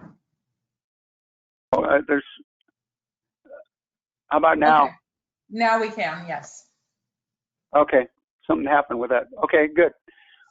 So let me, we're on vision, mission, values, and let me quickly put this into context. We are not expecting to get to, final statements on vision, mission, values. We're hoping to get enough input from you, enough discussion that it gives us some idea of what we're going to put together for you over the next couple of weeks for you to then review. So I think that will make this a little bit easier, and therefore I'm hoping a little bit quicker. So I'm going to move a little bit more quickly. On the screen now is my overview of the presentation, which is what do we mean by vision, mission, values, which I think I can do pretty quickly because you already know. What prior work has been done in Clatsop County, which you mainly know, and then some good examples, that, at least what we think are good examples from other places, and some conclusions that we have about how you might proceed. So why vision, mission, values? One answer is because that's how it's always done. Every strategic plan always starts with a vision, but why is that? And the answer, these are my answers. First of all, it's a lot easier to get agreement on broad statements than specific actions. So agreeing on a concept of sustainability is a lot easier than agreeing on whether or not you're going to charge people, 15 cents to recycle their lawn clippings or not. And then it creates some sideboards for action. So some people say, well, the vision's so broad you could do anything with it, and sometimes that's true. But sometimes you have language in there that makes that not true. If you were to emphasize, for example, especially this is an example I had before we even started with the social unrest post-COVID, of equity, and saying, no, equity is going to be a really big principle for us, and that means that we've got to do a lot of public engagement and everything else. That makes a difference when people come in and start talking to you, and how you go out and do that engagement. So, and that's the last point, is it had implications for process. So the role, this is a reminder of the strategic plan. We got the vision, mission, values at the top, then there's the situation assessment, then we get to evaluation and priorities, and that's where we get to the actions. So the vision, mission, and values are the outcomes, and the guidelines, the principles are the guidelines for trying to get to those outcomes. Situation is the conditions, and the evaluation is gets to the actions. That's the structure we're using. County has two documents that we looked at. One was a strategic plan done 8 years ago, and there you can read that part. I won't read it all to you, but the short part is it didn't have vision, mission, values in it. And it seemed to be less of a strategic plan in that sense, and more of a list of projects that needed to be done. But it did have a typical and short vision statement, and here that is: sustainable stewardship of the environment, economic development, healthy, viable, prosperous community, and citizens who are involved. And I'm pointing that out because you're going to see that again and again and again. Those four statements, one way or another, show up over and over. Then there was this more recent document, Clatsop Vision 2030. There, the commission adopted what was called a review draft, but the plan was never implemented. It had 6 focus areas, which is the same as what we were talking about in the last session we just had, which is what are those 5 focus areas that we're aiming for. But each with its own vision, each one had its own vision statement, and in all there were 88 actions. So there was a lot. In my assessment, it had the right concepts, but it was probably too long and too many actions, and there wasn't much documented connection between actions and conditions. And here is just an example of what that had. Some of you are familiar with this, but it's got these 6 areas, and what we're talking about now are, you can see it here, economic development, environment and climate change. It doesn't say that, but here's the health and safety part, education we've talked about. But it had its own statements and then a whole bunch of actions. So there's that to work with. And then it put that all together into an overarching vision. And you can come back to this, you have that. But really what that was is it just took one sentence from each of the 6 areas and put it together and said, that's what it's going to be. Now, nothing was left out. There were no trade-offs. The vision was to have the best of everything, but there was some direction and some gaps. And some of the gaps, no talk of governance, no talk of social justice, etc. And I'm not saying that was, a lack. It's just that wasn't there. The other stuff was. So now I'm going to show you just several examples.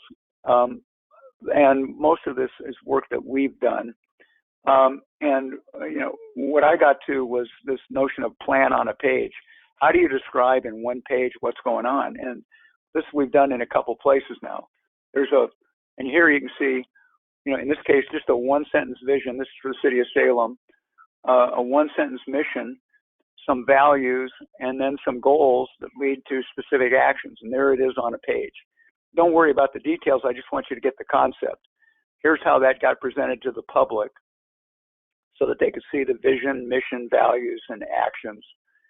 Here is something similar done for Issaquah. The vision, the mission, some guiding principles, and then some goals that became, in a sense, the focus areas that had actions underneath. And here's how they laid that out on their web page, which you go to the web page, you go to the goals, you find a goal is mobility, then you can look up what the goals for mobility are. And the logic was always the same, going from vision to mission to values, principles to goals to action areas to action. And then you could click on the website and that logic went all the way through. It's a very clear way to get the plan done and then have a website that goes with it. Here's Washington County's plan, a short vision statement, a short mission statement, some principles, which is kind of what we're calling values, like accessibility, accountability. One way to think about principles is the values are broad and general statements of what you would like to have. Principles are more like operating principles. And to get those, we're going to do this. So I'm moving pretty quickly, but here's our conclusions about this. First is to set clear definitions and use them consistently. There's so many terms here. If these get screwed up, then the plan gets screwed up. So we've done this enough. We're just recommending this, that the vision is a desired future. So it's a description of here's what it's like in whatever horizon you want to look at, usually 10, sometimes as much as 20 years out. The mission is the government's role in pursuing that future. The values are beliefs about standards. We believe that we should, it's a value for us that there is accountability. It's a value for us that there is equity, whatever those things are. Principles are rules consistent with the values that guide actions. So because we value public engagement, our principle is that we're going to do outreach to try to bring people in for that. And then you get to action areas, and then within those you've got specific goals and measurements that you're doing, and you got actions that you're doing, and you're measuring to see if you achieve those actions. There's nothing new here. This is the structure we've always had in mind for your plan, but this is consistent with the point, I think, consistent with the point that Commissioner Webb was making, is you typically start with the vision at the top and then work your way down to actions that are consistent with that vision. So now this is our recommendations. Vision, keep the vision short, have a focus. A lot of things are important to quality of life now and in the future, and people want everything, but what does the commission want to emphasize? That's the important part. This is a slide we showed you last time, and in general, I think somebody, as you try to think about the things that you're trying to achieve, you're trying to make everybody better off. And that's the same as saying you want to improve their quality of life. And to do that, you want to make their economic quality better, their environmental quality better, and their social quality better.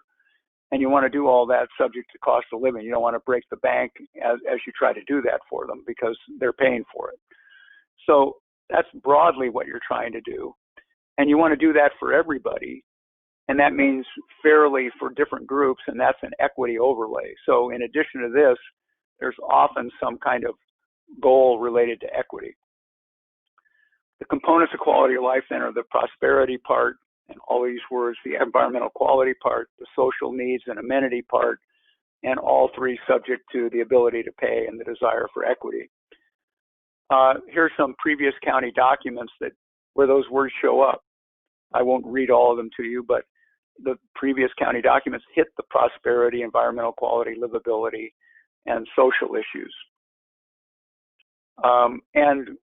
That's just a note here that, all of that stuff can kind of get stitched together under resiliency. During the break, I was thinking about the former planning word that got a lot of play in strategic plan, sustainability. And now there's a lot more talk about resilience and trying to see what the distinction was. And my conclusion was they really are pretty similar, but there is a difference. And I think if you wanted to make one, mine would be that sustainability was often had a time dimension to it. And sustainability was about using resources now in a way that we don't diminish the ability of future generations to use those resources also. So it had a time dimension to it to be sustainable. And there was an implication that somehow incrementally we were going to move into the future. Resilience is much more about, that stuff that we thought was so incremental and everything was kind of stable. It's a lot less stable than we thought. And we've got to be able to move more quickly to disrupting change. And again, it's got a time dimension to it. But I think resilience is a little bit more about making things sustainable, but being able to respond to change more quickly than sustainability by itself was thinking about when that was the term of being used. The mission, as with vision, keep it short, connect it directly or indirectly to the vision. And the way that's done is the vision is the desired future state. The mission is what local government does to achieve that vision. And here's a typical, if I had to write a generic mission statement for cities and counties, it would be this. That our mission is to clearly specify the broad services that it was created to provide, and then to provide them effectively, efficiently, within budget and fairly. That's, if you wanted to cover everything that your county's doing, that might be a way to say it. There are other ways to do it, but that's one possibility. The values part, here brevity is really a good idea. It's easy to generate a long list of vices and virtues. But if you say saying everything is saying little, so you have to shorten what you want to emphasize. I found this graphic. Oh, wait a minute. I guess that one's gone. Never mind. I had one that was showing all those on a page. But the typical, here's typical values. And as I say, they tend to be virtues, but they things that governments try to do. We want to be open. We want to be fair. We want to be responsive. Some we want to be compassionate, et cetera. And then the principles are the rules consistent with those. And here, again, just an idea of what things that might be included. Your county manager gave you what he called fundamentals, which were really, in the way we've been using the term, a subset of principles. And, I think this happened a month or 2 months ago, but talked about the county role. The county can't do it alone, and service delivery consistent with adopted policy. And one of the reasons to have those principles is to say, before everything else, even before we have a strategic plan, let's agree on how we're going to operate here. And so here's a set of fundamentals that if not officially adopted, at least you've looked at, and people are operating as if they have some merit. So then examples of policy principles. We talked about policy principles and other types of principles. Here's some policy principles. The roles and responsibility of the county manager, having an annual 6-year financial plan or 5-year or whatever it might be. Annual review of goals as part of a strategic plan. Those are broad principles that you might have that would then would lead to a strategic plan, but the strategic plan would flesh things out. And then there are operational principles, primarily about managerial duties and data-backed decision-making, legal and ethical, incorporating teamwork, etc. So the next steps for vision, mission, and values today is just a discussion on any of this material, but then we don't have to solve it today. What we're hoping is that we can get enough direction on what you want, that we, CPS is us, Center for Public Service, we go back and we create that section of your plan. And that might be, as little as, 3 pages. And we send it to county staff for review and edits, and then it would come to you as part of an agenda packet at a future commission meeting. And ideally, sometime within 6 weeks or so, you would adopt that vision, mission, and values. And the reason to do that is consistent with what Commissioner Webb said earlier, because we'd like to have that adopted and more or less agreed to before the working groups come back with final set of strategies and actions, because those actions should reflect the vision and mission that you have set out.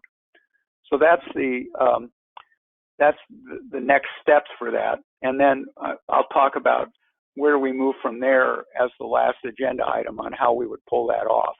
But for right now, we're on to this part right here, which is commission discussion and direction. So now I'm got that done in a little more than 15 minutes. And now we got 20 minutes for discussion, and I'll turn it back to you, the commissioners, and Brent to monitor that. Okay, I've got Commissioner Thompson first up in the queue. It's really interesting to see the past history because I was involved in those previous strategic planning and thinking about what was there and what was missing during those efforts. It's really helpful. I really appreciate your work.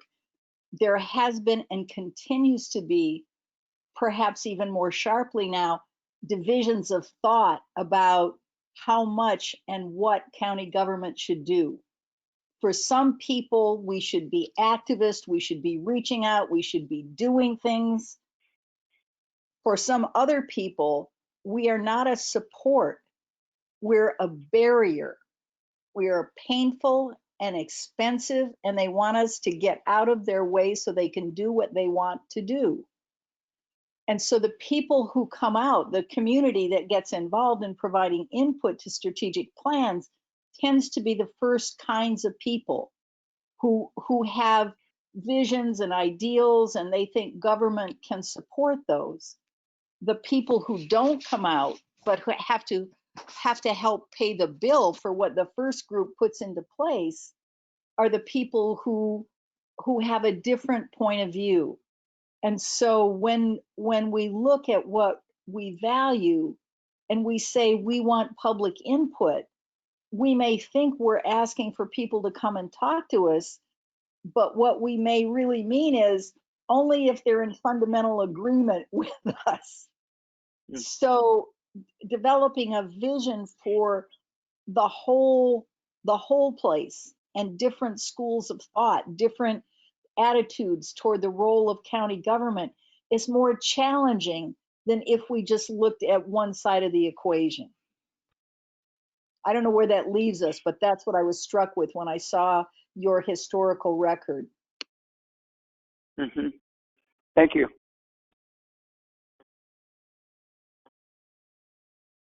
I didn't see, unless I missed a hand, I didn't see any other Commissioner Nevaker would be next.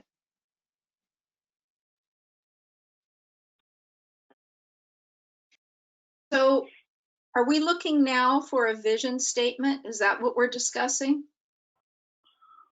Well, we're talking about everything: vision, mission, values, and if you, if you have something that you've been thinking about and you have a statement that you'd like to make, sure.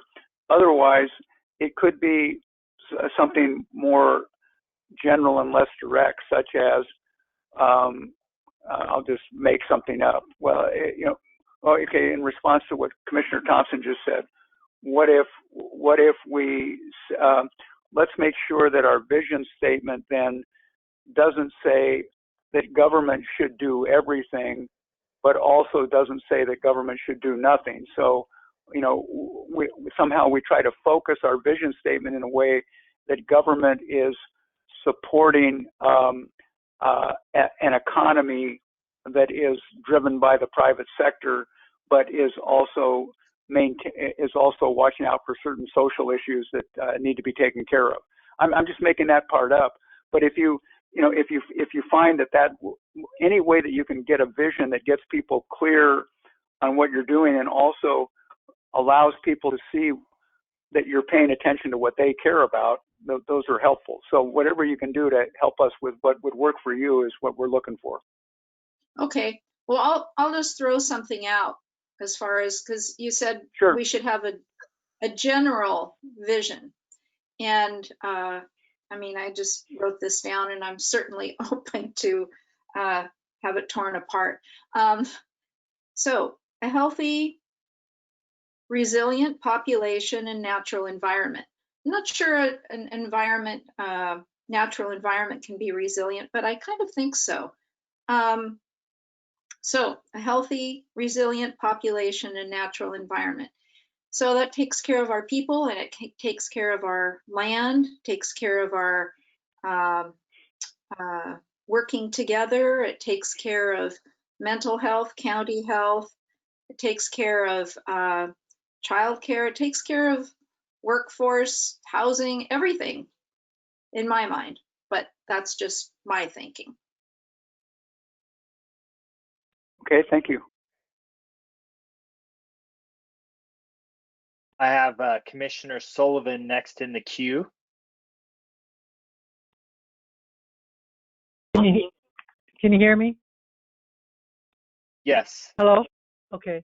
Yes. I've been thinking about that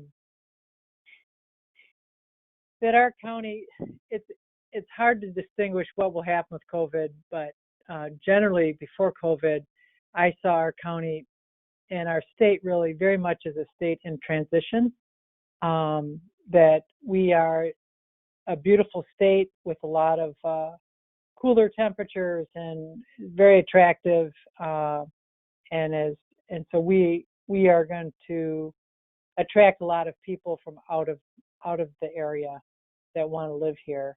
And so there needs to be a certain amount of inclusiveness.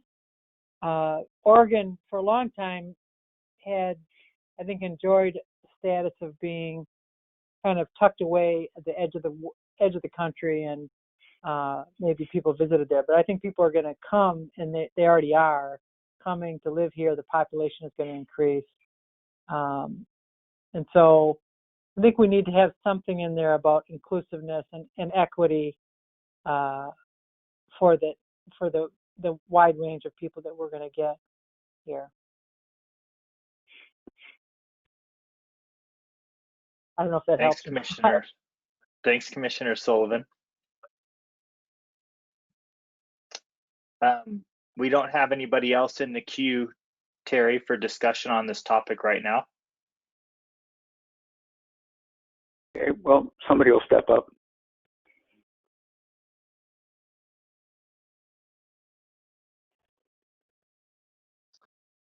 We have Commissioner Quella and then Thompson.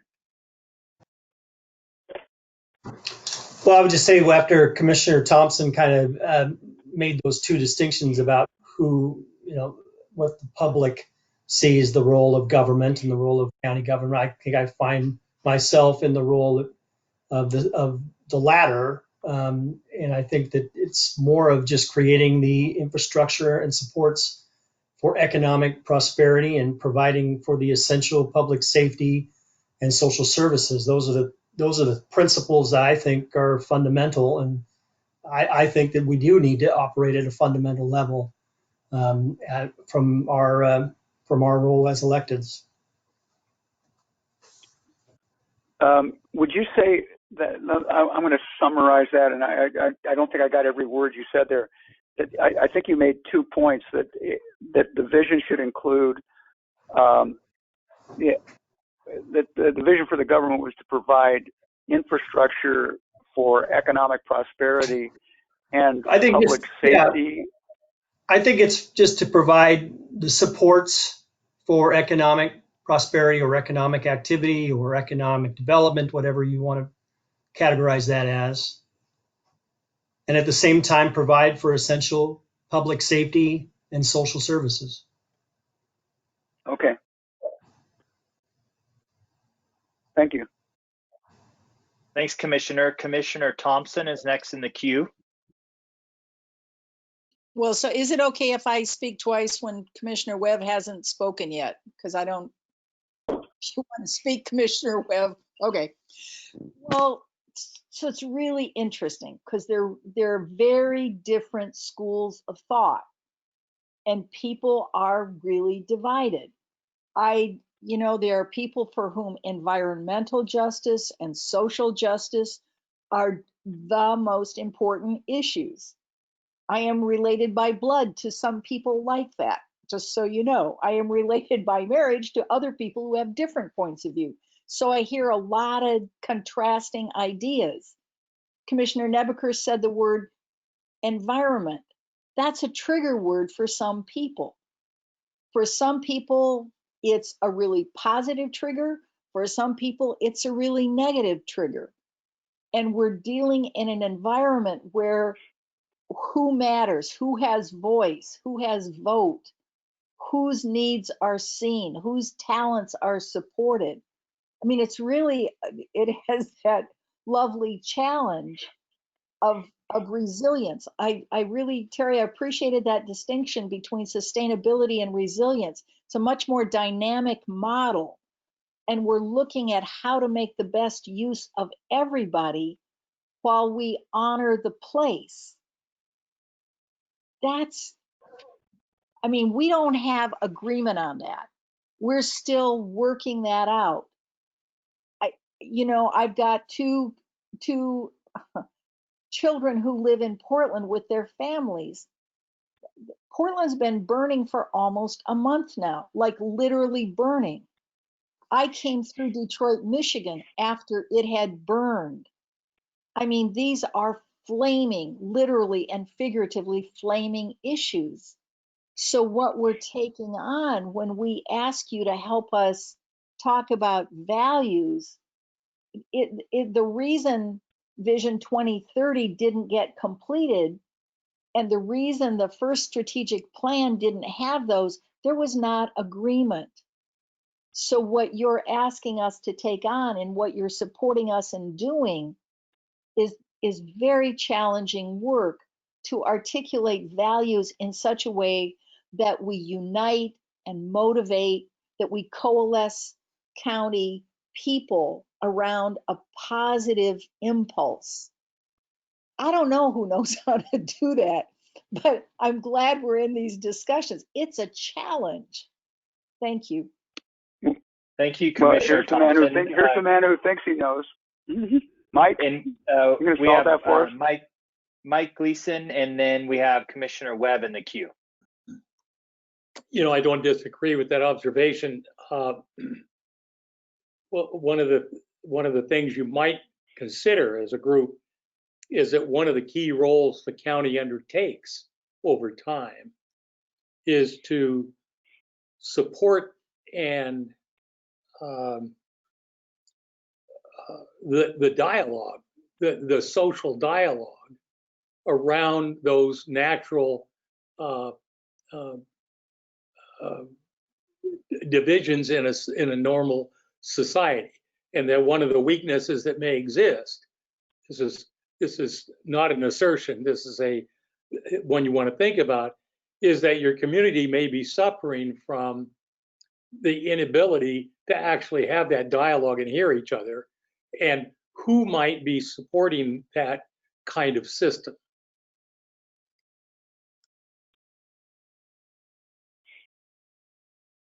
Thank you, Mike. We have Commissioner Webb, then Sullivan, then Nebaker. I guess that as a lifelong student of government, I think that one of the most important responsibilities of government is to take the long view. You know, at the national level, we maintain a standing Army and Navy because we know that if something happened, we couldn't suddenly create it. We do that with, it's the whole basis of our emergency management planning at the local level. We take that long view. We map the tsunami zone. We map the floodplain. You know, we keep our eye on environmental issues so that we can be ahead of them. So that before our water quality is completely degraded, we can do something about it. So to me, I think that in terms of a mission, that's really at the top of the list, is taking the long view in everything that we do. You know, immediately we have to maintain public health services for people.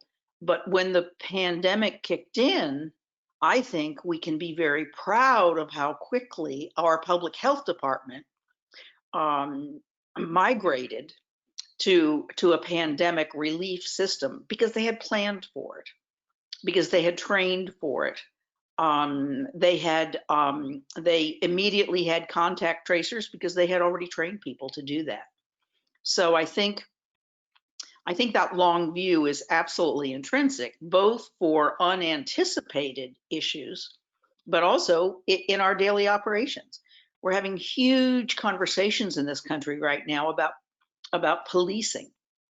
And a couple of weeks ago, I think maybe I wasn't the only commissioner, but at our sheriff's recommendation, we attended several hours of explanation about how we train our police in Oregon that I thought was very forward-looking. It addressed so many of the issues that I hear the complaints about policing nationwide are.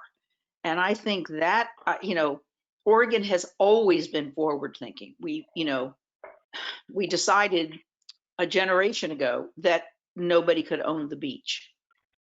We have a land use system that is the envy of the country. You know, that's, I think, what we do best in this state is to look ahead, because we value our quality of life and our environment so highly that we want to anticipate change and make sure that we don't destroy this wonderful place that we all have chosen to call home. So to me, that's sort of the mission level thinking that I would certainly like to see us have, because we're talking, when we did the specifics, maybe it was good that we did some of the specifics first, because I don't know, you know, childcare, talking about childcare is a whole new conversation for county government. Talking about broadband in rural areas, that's a whole new conversation. And I think, so I think that behind that is a desire to anticipate the future and to plan for it. I think that's kind of the highest level of mission. Thank you, Commissioner. Commissioner Sullivan is next in the queue, followed by Commissioner Nebaker. Thank you. I would agree with Commissioner Quayla that that we have, number one, we have to deal with the basic functions of county government. That's our number one mission, is that we deliver public health, we deliver the infrastructure, we deliver what people expect us to do with their tax dollars.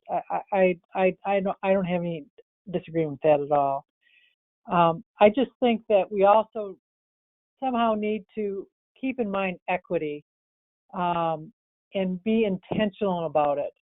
I just read an article, and I think it's Street Roots, that paper in Portland, and they had a map about the heat zones in the city and how they correspond with redlining.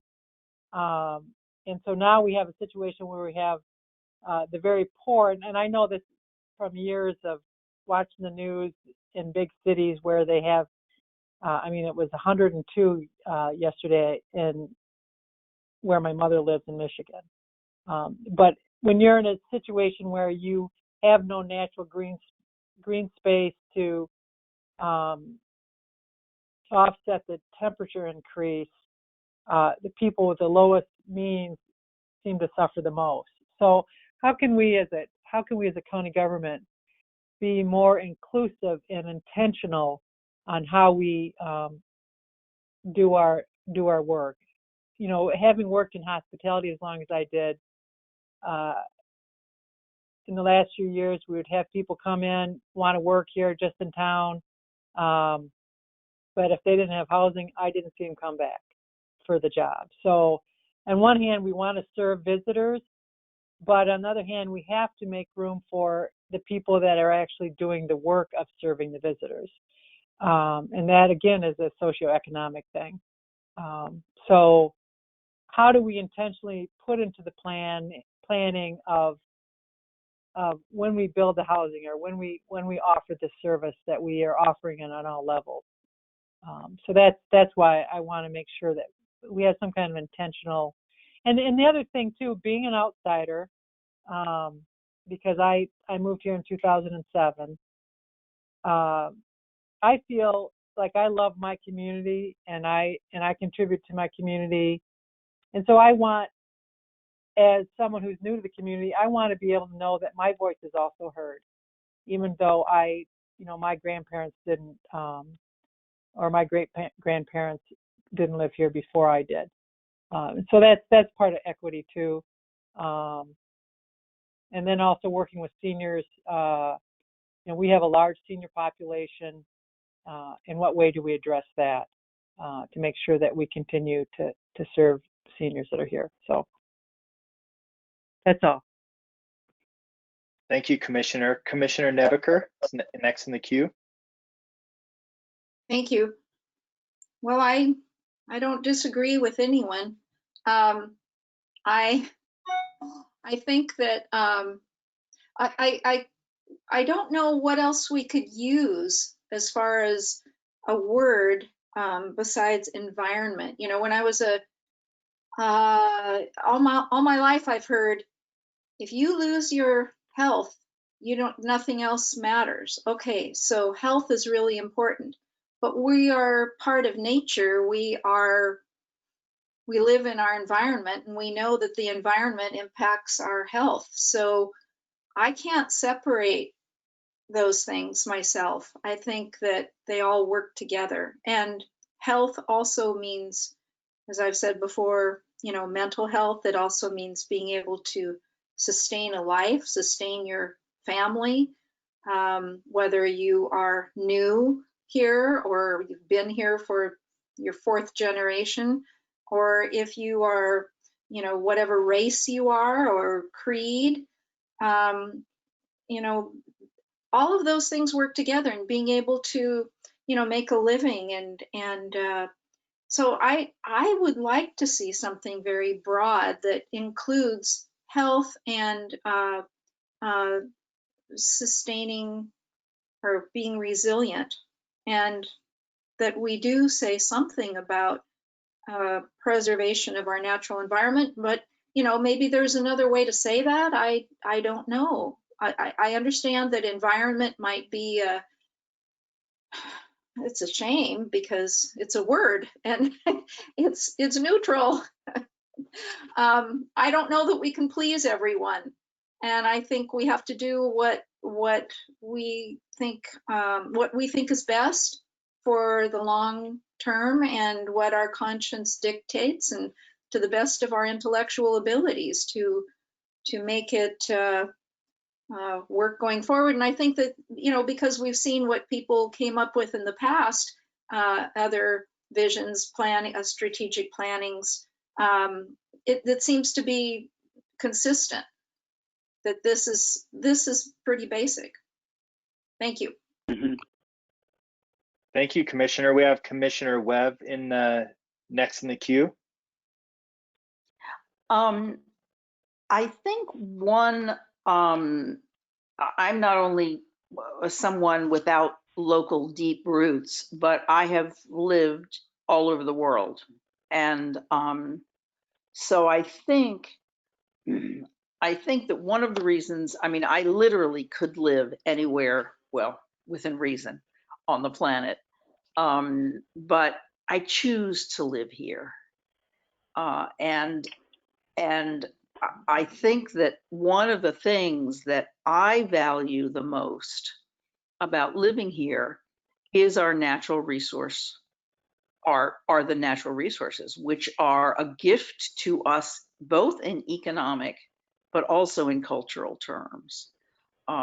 We have an amazing history, which I think is something that we certainly would want to preserve and actually, I think, expand on.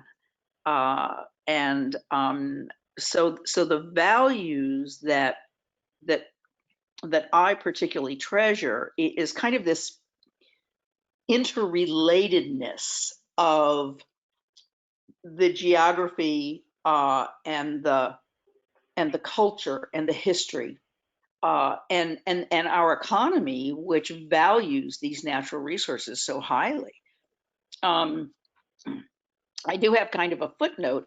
I was hoping today that you all would talk about your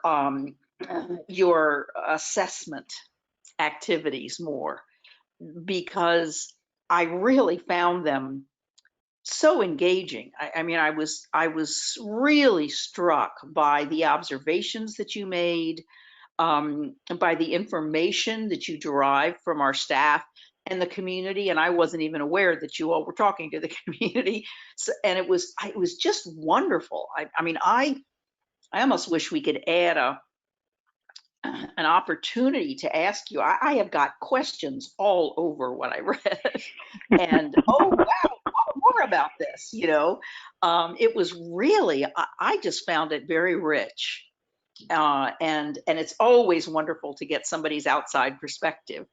I mean, that's what consultants do, right? And so like I say, I wish we could spend an hour or so. Maybe we'll have to do it after the pandemic and go have a beer someplace. But I just found the report incredibly useful.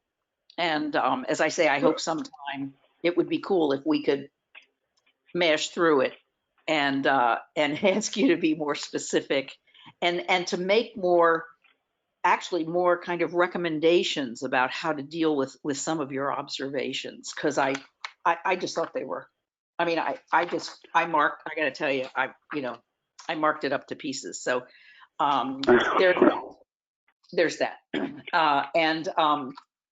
But as I say, I mean, I've done a lot of strategic planning in my career, and to me, the challenge in the mission and values is to be unique.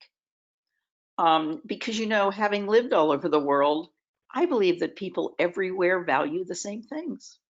They want to be able to put food on their table. They want their children to be safe. You know, they don't want the plague to come. They don't want locusts to descend. And almost every place I've ever lived, people value their history because history is kind of interesting. And but so to me, it's always a challenge to be original.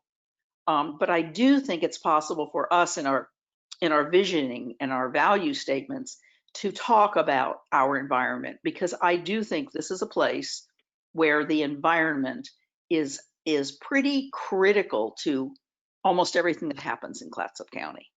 And so I think it's worth talking about. And I think the fragility of our particular environment is something we really do have to talk about.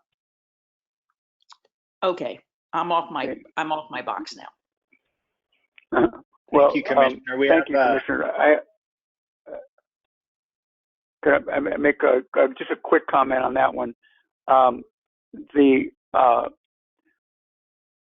This process is iterative. We're doing some stuff now, and then we're going to come back and do it again. So your request that we spend a little bit more time on what was in the situation assessment is going to come back as, and I'll get to, this is the next agenda item, which we're going to have to get to pretty soon, but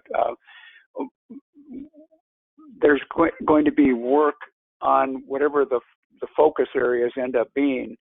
And when we do that and start thinking about what the actions could be, then we'll be going, arguably we would go back into some of the situation assessment and say, well, does that action make sense or not? So there is going to be opportunity to go back through that without having a special change to the agenda in some way. Good. Go ahead, Thanks, Brent. Terry. We have Commissioner Quayla in the queue next up. Well, I just wanted to quickly say, I mean, I lived here my whole life. I appreciate the natural beauty of the Lower Columbia and living near the beach and Fort Stevens and all. I mean, that's what my family enjoys, and it's what I enjoy. I think when you say environment sometimes, and then you load it as saying, well, we need more land use regulations or more environmental rules, and then you see what it does to the Port of Astoria when they're trying to do some regular maintenance around the docks, when you see what happens if you're a farmer and you're trying to clean a ditch. There's things that happen. It's a very cumbersome system in a lot of ways. And so I don't believe that we're the envy of the rest of the United States with regards to land use regulations. And I know that I might differ with Commissioner Webb on that. I also don't think that it should be our mission to solve global warming. I think that I appreciate that it's something that everybody values, but I do not believe that that means that we need to start taxing business activity and that this should be the way that we do that because we've identified it as our mission or value or whatever. I think we need to be more fundamental and focus on what we can control, what's impactful, what's immediate here in Clatsop County. And I know that I might differ from the rest of the commission on that, but that's certainly what I think is important, is trying to control what we can control and knowing what we've just been doing over the last 3-4 months and building up, our capacity to handle these types of situations more efficiently and better in the future is where I think we need to focus. So maybe I'm just not in the right place as everybody else to do this long-term vision or mission. I just believe that it's right now that this is my focus and that's my mindset. Thank you, Commissioner. We have Commissioner Thompson next in the queue. I'm kind of in the middle on this because of course I'm an environmentalist. I care about the planet. I do. On the other hand, what I know from my gut, my heart, is the work of working people is what everything rests on. And so what's the impact on the people who have to do the work? Because the real cost of everything is always paid by somebody. And I'm of an age where I don't have to go out and earn a living right now. I am so clear about the challenges of earning a living in Clatsop County. I really want to do something about that. I mean, Robert Strickland's on this call, and Robert's got this mantra he says, housing jobs and the environment. He says that's what everybody talks about. It isn't rocket science, but what it takes is listening to each other, listening for who's not at the table. I mean, Commissioner Sullivan talks about equity in terms, I mean, that's generally speaking seen in terms of people of color. Well, absolutely. This has not been a welcoming environment. Oregon has not been a welcoming environment for people of color. I mean, in the state constitution, y'all, you know that. So coming from Michigan, it was something different there. Okay, that's part of the history. That's part of the culture. And how do we become aware with kindness, with compassion, with hope, so that we aren't making war on one another, that we don't weaponize truth, that we're willing to perceive data that come from all different sides of an opinion. You know, one of the things is like forestry. People say, oh, larger trees sequester more carbon. And somebody finally helped me make sense of that, because they said, well, yeah, a larger tree can sequester more carbon. But if you look on a landscape, the younger stands on a whole landscape sequester more carbon. That's an example of an idea where a person could have dueling values and perceive data and perceive truth differently.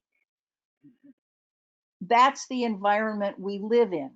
So I love the idea that we foster an environment where people communicate their points of view and come to community consensus. I would really love to see us do that.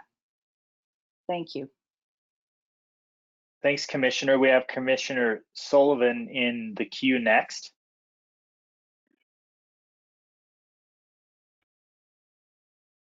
Hi. So I think one example that I'd like to talk about is about being intentional is, from what I understand, the average one-bedroom apartment around Astoria is like $1,500 a month. That is not an affordable apartment for someone who works in hospitality or the leisure industry. But that is a current reality. And so how do we help? Because of the beauty of our landscape, people are going to come to visit. I have been working in my former job. I welcomed people from around the world on a regular basis who wanted to come here because of Lewis and Clark and just the natural beauty of it all. That is not going to stop, COVID or otherwise. And even after COVID is over, they expect the hospitality is probably going to rebound rather quickly. But we need to be mindful of the workers that provide those services, and how can we foster housing that's affordable for them and their families. And so that's when I'm talking also about equity, is social economic equity. How do we do that? I don't know, but I think it's just we need to keep that in mind. But the problem is with part of this discussion is if we are looking for a short general statement, we're getting way down in the weeds too. But I think it's okay to get down in the weeds because we're expressing our values. But as someone who rents in this county and someone who has been an hourly worker for many, many years, I am very mindful of the need to keep in mind the different socioeconomic groups in this county. So I don't know how we address that in the issue, but I think I just hope that that's always kept in mind. So Brent, let me come in for just a second here, if it's okay. As kind of keeper of the agenda, we're getting pretty close to the 4 o'clock, and there's one last item to do. Here's my summary of where I think we are, and you can disagree with that. I think you have given us a lot to work with on the vision statement, and I don't know how much more we need right now. You've identified trade-offs, conflicts, and overlaps, et cetera. And our job is to put something together for you to look at, whether there will be a single statement or multiple statements that you can then choose from or mix and match. We'll figure that part out. The other thing that occurred to me, if you were willing to do it, is in terms of values, the values end up usually being a single word followed by a clause that kind of explains that word. A word like, for example, equity or compassion or accountability or whatever. If I could, if you would be willing, I would send you an email that says independently, just send me 5 words. If you could have 5 words out there that said, you know, and it's not that the other values don't matter, but if you were trying to, I guess in Commissioner Webb's word, the difficulty of trying to find something that makes you unique, what are the values that you would emphasize or that you would want to see emphasized? So if I could do that and get it back from you, then I can put that together and, you know, try to play something back, because our next assignment is within 2 weeks max to get you you know, a short memorandum that tries to make sense of all this. So I feel like with what you've given us today on vision, mission, values, and if you would be willing to respond to an email like that with just 5 words, then I think we've got enough to be able to do some work. And having said that, I know there's some other people that still want to talk, so I'll back off, but then let's try to leave at least 15 minutes for us to close this out. So Brent, back to you. Okay. I see Commissioner Nebaker. Is there anybody else who was in the queue that I might have missed? Okay, I think it's for you, Commissioner Nebaker. Thank you. I just wanted to come back to what Commissioner Quayla had said, and I think he's right. We need to look at balance, and maybe if we can have something in there that broadly addresses balance. Doesn't mean we have to say, oh, we can't even, you know, think about the environment. It's all about, you know, what's reasonable. Of course, you know, I realize people are going to see that differently, what's reasonable. But yeah, so I just wanted to say that. Thank you. Thank you, Commissioner. Mike's got his video up and wants to say something next. Only if all the commissioners have finished. I think you can go, Mike. We don't have any other commissioners in the queue right now. Well, Yeah, I was but, just hey, Mike, go. if I could just, we've got about 15 minutes, and so I got a last agenda item, so go ahead, but don't go for too long. Gosh, Terry, I've been doing so good too. I thought You've been doing great. I thought I'd build. And we're still behind. We're still behind, so I can't blame it on you. Well, I just wanted to say that, you know, I've been involved in probably, you know, certainly hundreds, maybe thousands of commissioner meetings, council meetings, and you folks just did an A+ on hearing each other, speaking thoughtfully,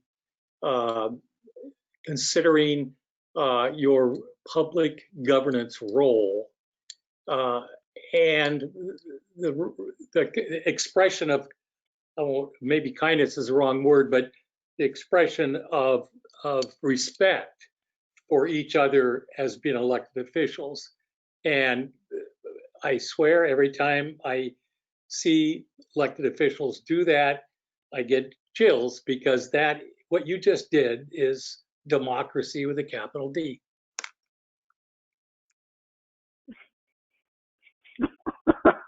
Thank you, Mike. I should have let you go on, Michael. I'm sorry. Okay, I'm really gonna good. with that I'm gonna shift to the last agenda item, if that's okay with everybody. So on your screen, we're to next steps, proposals, and decisions. Here is the original work plan, and you don't have to look at it much, except you just need to see that in May and June we were already going to be starting on evaluation of strategies and actions. And we were going to have proposed mission and values. Well, we don't have those yet. We don't have the proposal. So here is the revised plan that I put together, which is we've done the situation assessment. We've done the preliminary work on vision, mission, values. And now in July, there's a commission discussion of the situation assessment implications for vision, mission, values, and some direction on strategy and focus areas.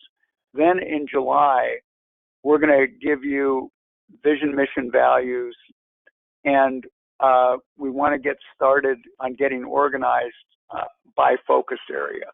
So in the rest of this month, I think it's important that we get to some agreement on focus areas, and here is why. Because here, well, I'm sorry, I want to show you where we're aiming, then I want to show you how we're going to get here. This, I've shown you generic outlines of the strategic plan before. This is now a specific outline of what we think is your strategic plan. And it's got some front material that does the summary, the plan on the page. And then it's got an introduction on how the plan's organized, how the county's going to use the plan, how it was developed, et cetera. That's only a couple pages, 3 or 4. The foundation for action is the vision, mission, values, and principles. So it says, before we get off on the specific actions, what's the foundation for that? Well, we have this broad vision that we're trying to get to this. That has here's how our mission ties to that and what we're supposed to do to get to that vision, et cetera. That part we don't have written yet, but that's what we're going to write this month in a draft form for you to look at. The situation assessment we've got done. We say, okay, and we've presented that now. So the work that then needs to be done, assuming that we've got 5 categories and 2 to 3 specific actions, and we have 1 page per action, then we try to get to a plan that's got about 10 pages on actions, and then a final page on where you would go for more information. That's where we're headed right now. If you have comments on that later, just send us an email, and we haven't started writing all this yet, but I think it's pretty clear from what we presented in the last 2 work sessions how all this fits together and why we're headed in that direction.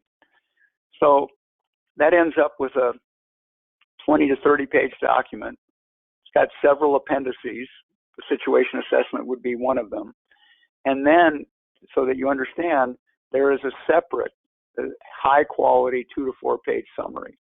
So it's not just a plan on the page, that's the 1 page summary. It's something that gives a little bit, is what your collaborators are going to read, what a citizen that's truly interested in this is going to read.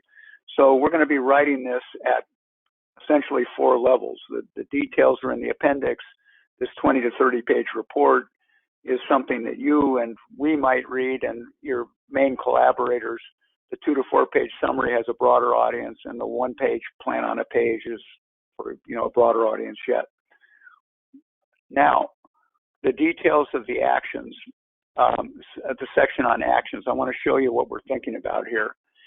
That an action, so assume that we got 5 focus areas, 2 to 3 specific actions per focus area. And so there's a half-page introduction that explains why we're looking at that focus area. Then for each action, what's the issue, what's the challenge and opportunity, what are the desired outcomes, and then what's the specific action? How is the action expected to address the issue and the vision, mission, values? How is the action fits with other activities? Who does what, by when, with what funding, and how we're going to monitor progress and success. This is a very standard, I mean, in general, you would find this in good strategic plans set up this way. So that's what we're up to. Now, the question is, how does all this get written? That's the part that I want to talk about now, is that our idea that we've checked with, and we've had discussions with the county managers on this, is that the way to get this done, and this is how we've done it in 2 other areas, is to, once we get a focus area, the focus area set up, is to create 5 working groups. Let's say we got 5 focus areas. We got 5 working groups. Coincidentally, or not coincidentally, we have 5 commissioners. 1 or 2 commissioners, maybe only 1, but at least 1 on each working group. At least 1 and maybe 2 or 3 staff members on each working group. An outside partner, maybe a couple on each working group. Couple citizens at large, but somehow there's a working group of no more than 10 people and no fewer than 5 that is meeting several times in August and September to try to get 4 or 5 pages written on that focus area. And that has proved to be a very worthwhile process. And then the commissioner or commissioners that worked on that are the champions of that in the next work session that we have, saying, here's how we did it, here's why we did it, here's why we got to these proposals. And then the commission at large then looks at all 5 work areas and gets to amendments that are wanted, and then we help with those amendments to get to a section of the strategic plan. So those are the big pieces left. The vision, mission, values, principles that we hope to get done and more or less wrapped up in 6 weeks, and then the focus areas and the actions which we hope to have ready and be discussing in September, and then be discussing a draft plan in October, getting to a final plan in November, and then having a commission work plan that is consistent with the strategic plan in November and December. That is the proposal. That's the work plan that we've put together in that other diagram. And I guess what I want at this point is to make sure that everybody is okay with that, or if you've got some questions or amendments that you want, now would be the time to tell us, because that's what we're about to launch into.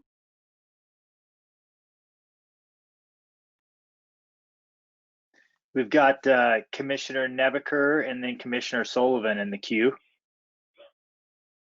How will this work for us to be in groups to discuss these things? Is this outside of these meetings? Is it, and who's going to organize it? Well, we don't have the details worked out with the county managers Don and Monica yet, but the rough proposal was that there would be, depending upon the topic, somehow it would be figured out that there would be a lead staff member, and that staff member would, with a staff assistant at a technical or administrative level, do the scheduling, and then there would be, usually we were able to do this with 3 meetings. The first meeting without a lot of prep material, except here's what the topic is, and here's what the vision, mission, value is, and what we're trying to aim for, and a lot of ideas thrown around. A second meeting where the staff tries to put that together into a rough draft of something, and then there's discussion. And a third meeting where after that discussion, revisions are made and there's a final draft. And those meetings, of course, would be meetings like this one, virtual meetings. That's the proposal right now.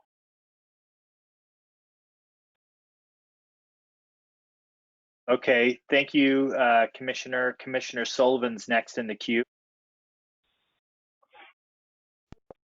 Okay, I'm wondering if this has to do with what we started out with. Like if I were to say, okay, my number one thing is the good governance and decision making, that might be a work group that I'm in, and then say Commissioner Thompson wants to do daycare, that might be one, and if Commissioner Quayla wanted to do economic development, that might be another one. Is that what we're talking about? Yes, and since several of you are concerned about more than one thing, then there's a question for you about whether one commissioner has to pick just one, or whether you could have a couple commissioners, say short of a quorum, and have a couple commissioners be on a group. And then there are issues of, well, anyway, details to be worked out. Well, And, if we, go ahead. Sorry, Commissioner Sullivan. I'm just wondering if it would be helpful at all for us to go around and ask each of the commissioners what their number one thing is. But then we wouldn't necessarily know if we all five agree on that. So I don't know. I've given my number one. So Yeah, anything would help us out. If you're willing to do that and say my number one, or maybe if you can do it with just two, then we know what the most important things to each of you are, and that's not a decision at this point, but it gives us a little bit more direction on how to put together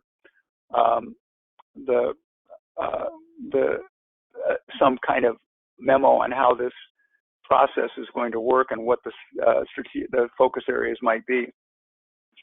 well, I guess I'll start, and then I see Mark has his hand up, and maybe we can just go around robin. And I see Commissioner Thompson's hand is up also. For my two right now, what is the governance and decision making with the equity. So I'll if it's okay if I jump to the Mark next. Okay. Okay, and then we have Commissioner Thompson and then Quayla in the crew. And Mike was on video, but looks like he stepped off. So we'll go to Commissioner Thompson. Thank you. Are we staying with just a quick round robin on one idea from everybody just to see where we are? And then, because I think Commissioner Thompson had her hand up for something else. No, So, I have about this. Okay. So I have two. I'm working full speed ahead on broadband, and I'm also working on childcare. Okay. Thank you, Commissioner. Next Commissioner Quayla. Well, I think that Chair Sullivan identified the one that I was interested in. She was correct. I think economic development would be the one that I'd like to be involved in. Are you looking for one or two? I'm sorry, looking for what? Are you looking for one, or are you looking for two? Either. If you want to give a second, we'll take it. That can be helpful. Well, I think the resiliency and emergency preparedness would be my second. Okay, thank you. So Mike, are you feeling like you want to make a comment right now, or are we going to continue through the other commissioners? Can we get the other two first, please? Yes, let's continue. Okay, maybe Commissioner Nebaker, do you want to chime in if you are comfortable doing a one and a two? Yeah.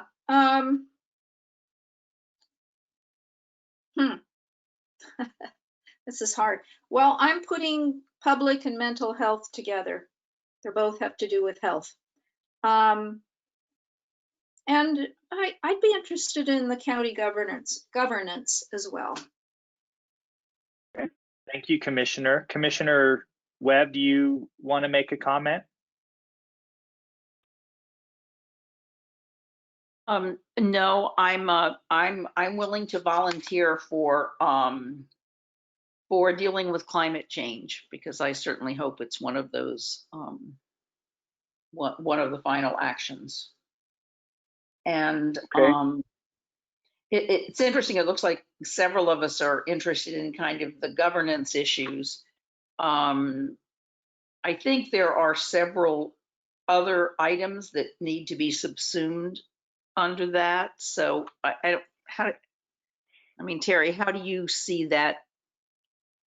I think we've had a discussion about that, Commissioner, and it's now our job to try to, and we won't do it perfectly, but we'll do it better than I'm doing it right now, to try to stitch that together and see which ones can be combined and how we think it might go, and how that might lead to, commissioners being on different work groups. But this is very helpful. Whoever said that we should do that was right. My life is going to be better because of that.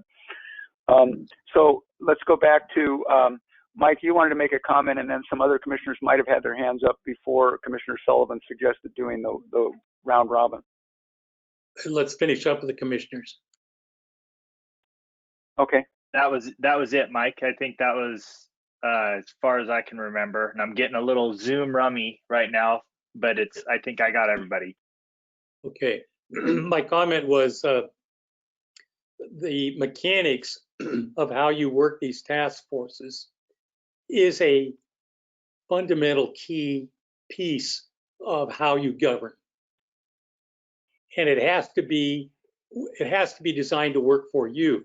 So one of the keys to what we do is have you be involved at this level. And as you work through it, you'll start to realize what kind of a resource commitment is, how much capacity you have. You know, how do you go about meeting, who should be on first, who should be on second. So although we'll make some recommendations, ultimately it is a collective decision of yours. The other point that I think, that is useful, it's you can treat these meetings as work sessions. There's certainly no reason why you can't attend, even though you're not on point or even in that group assignment.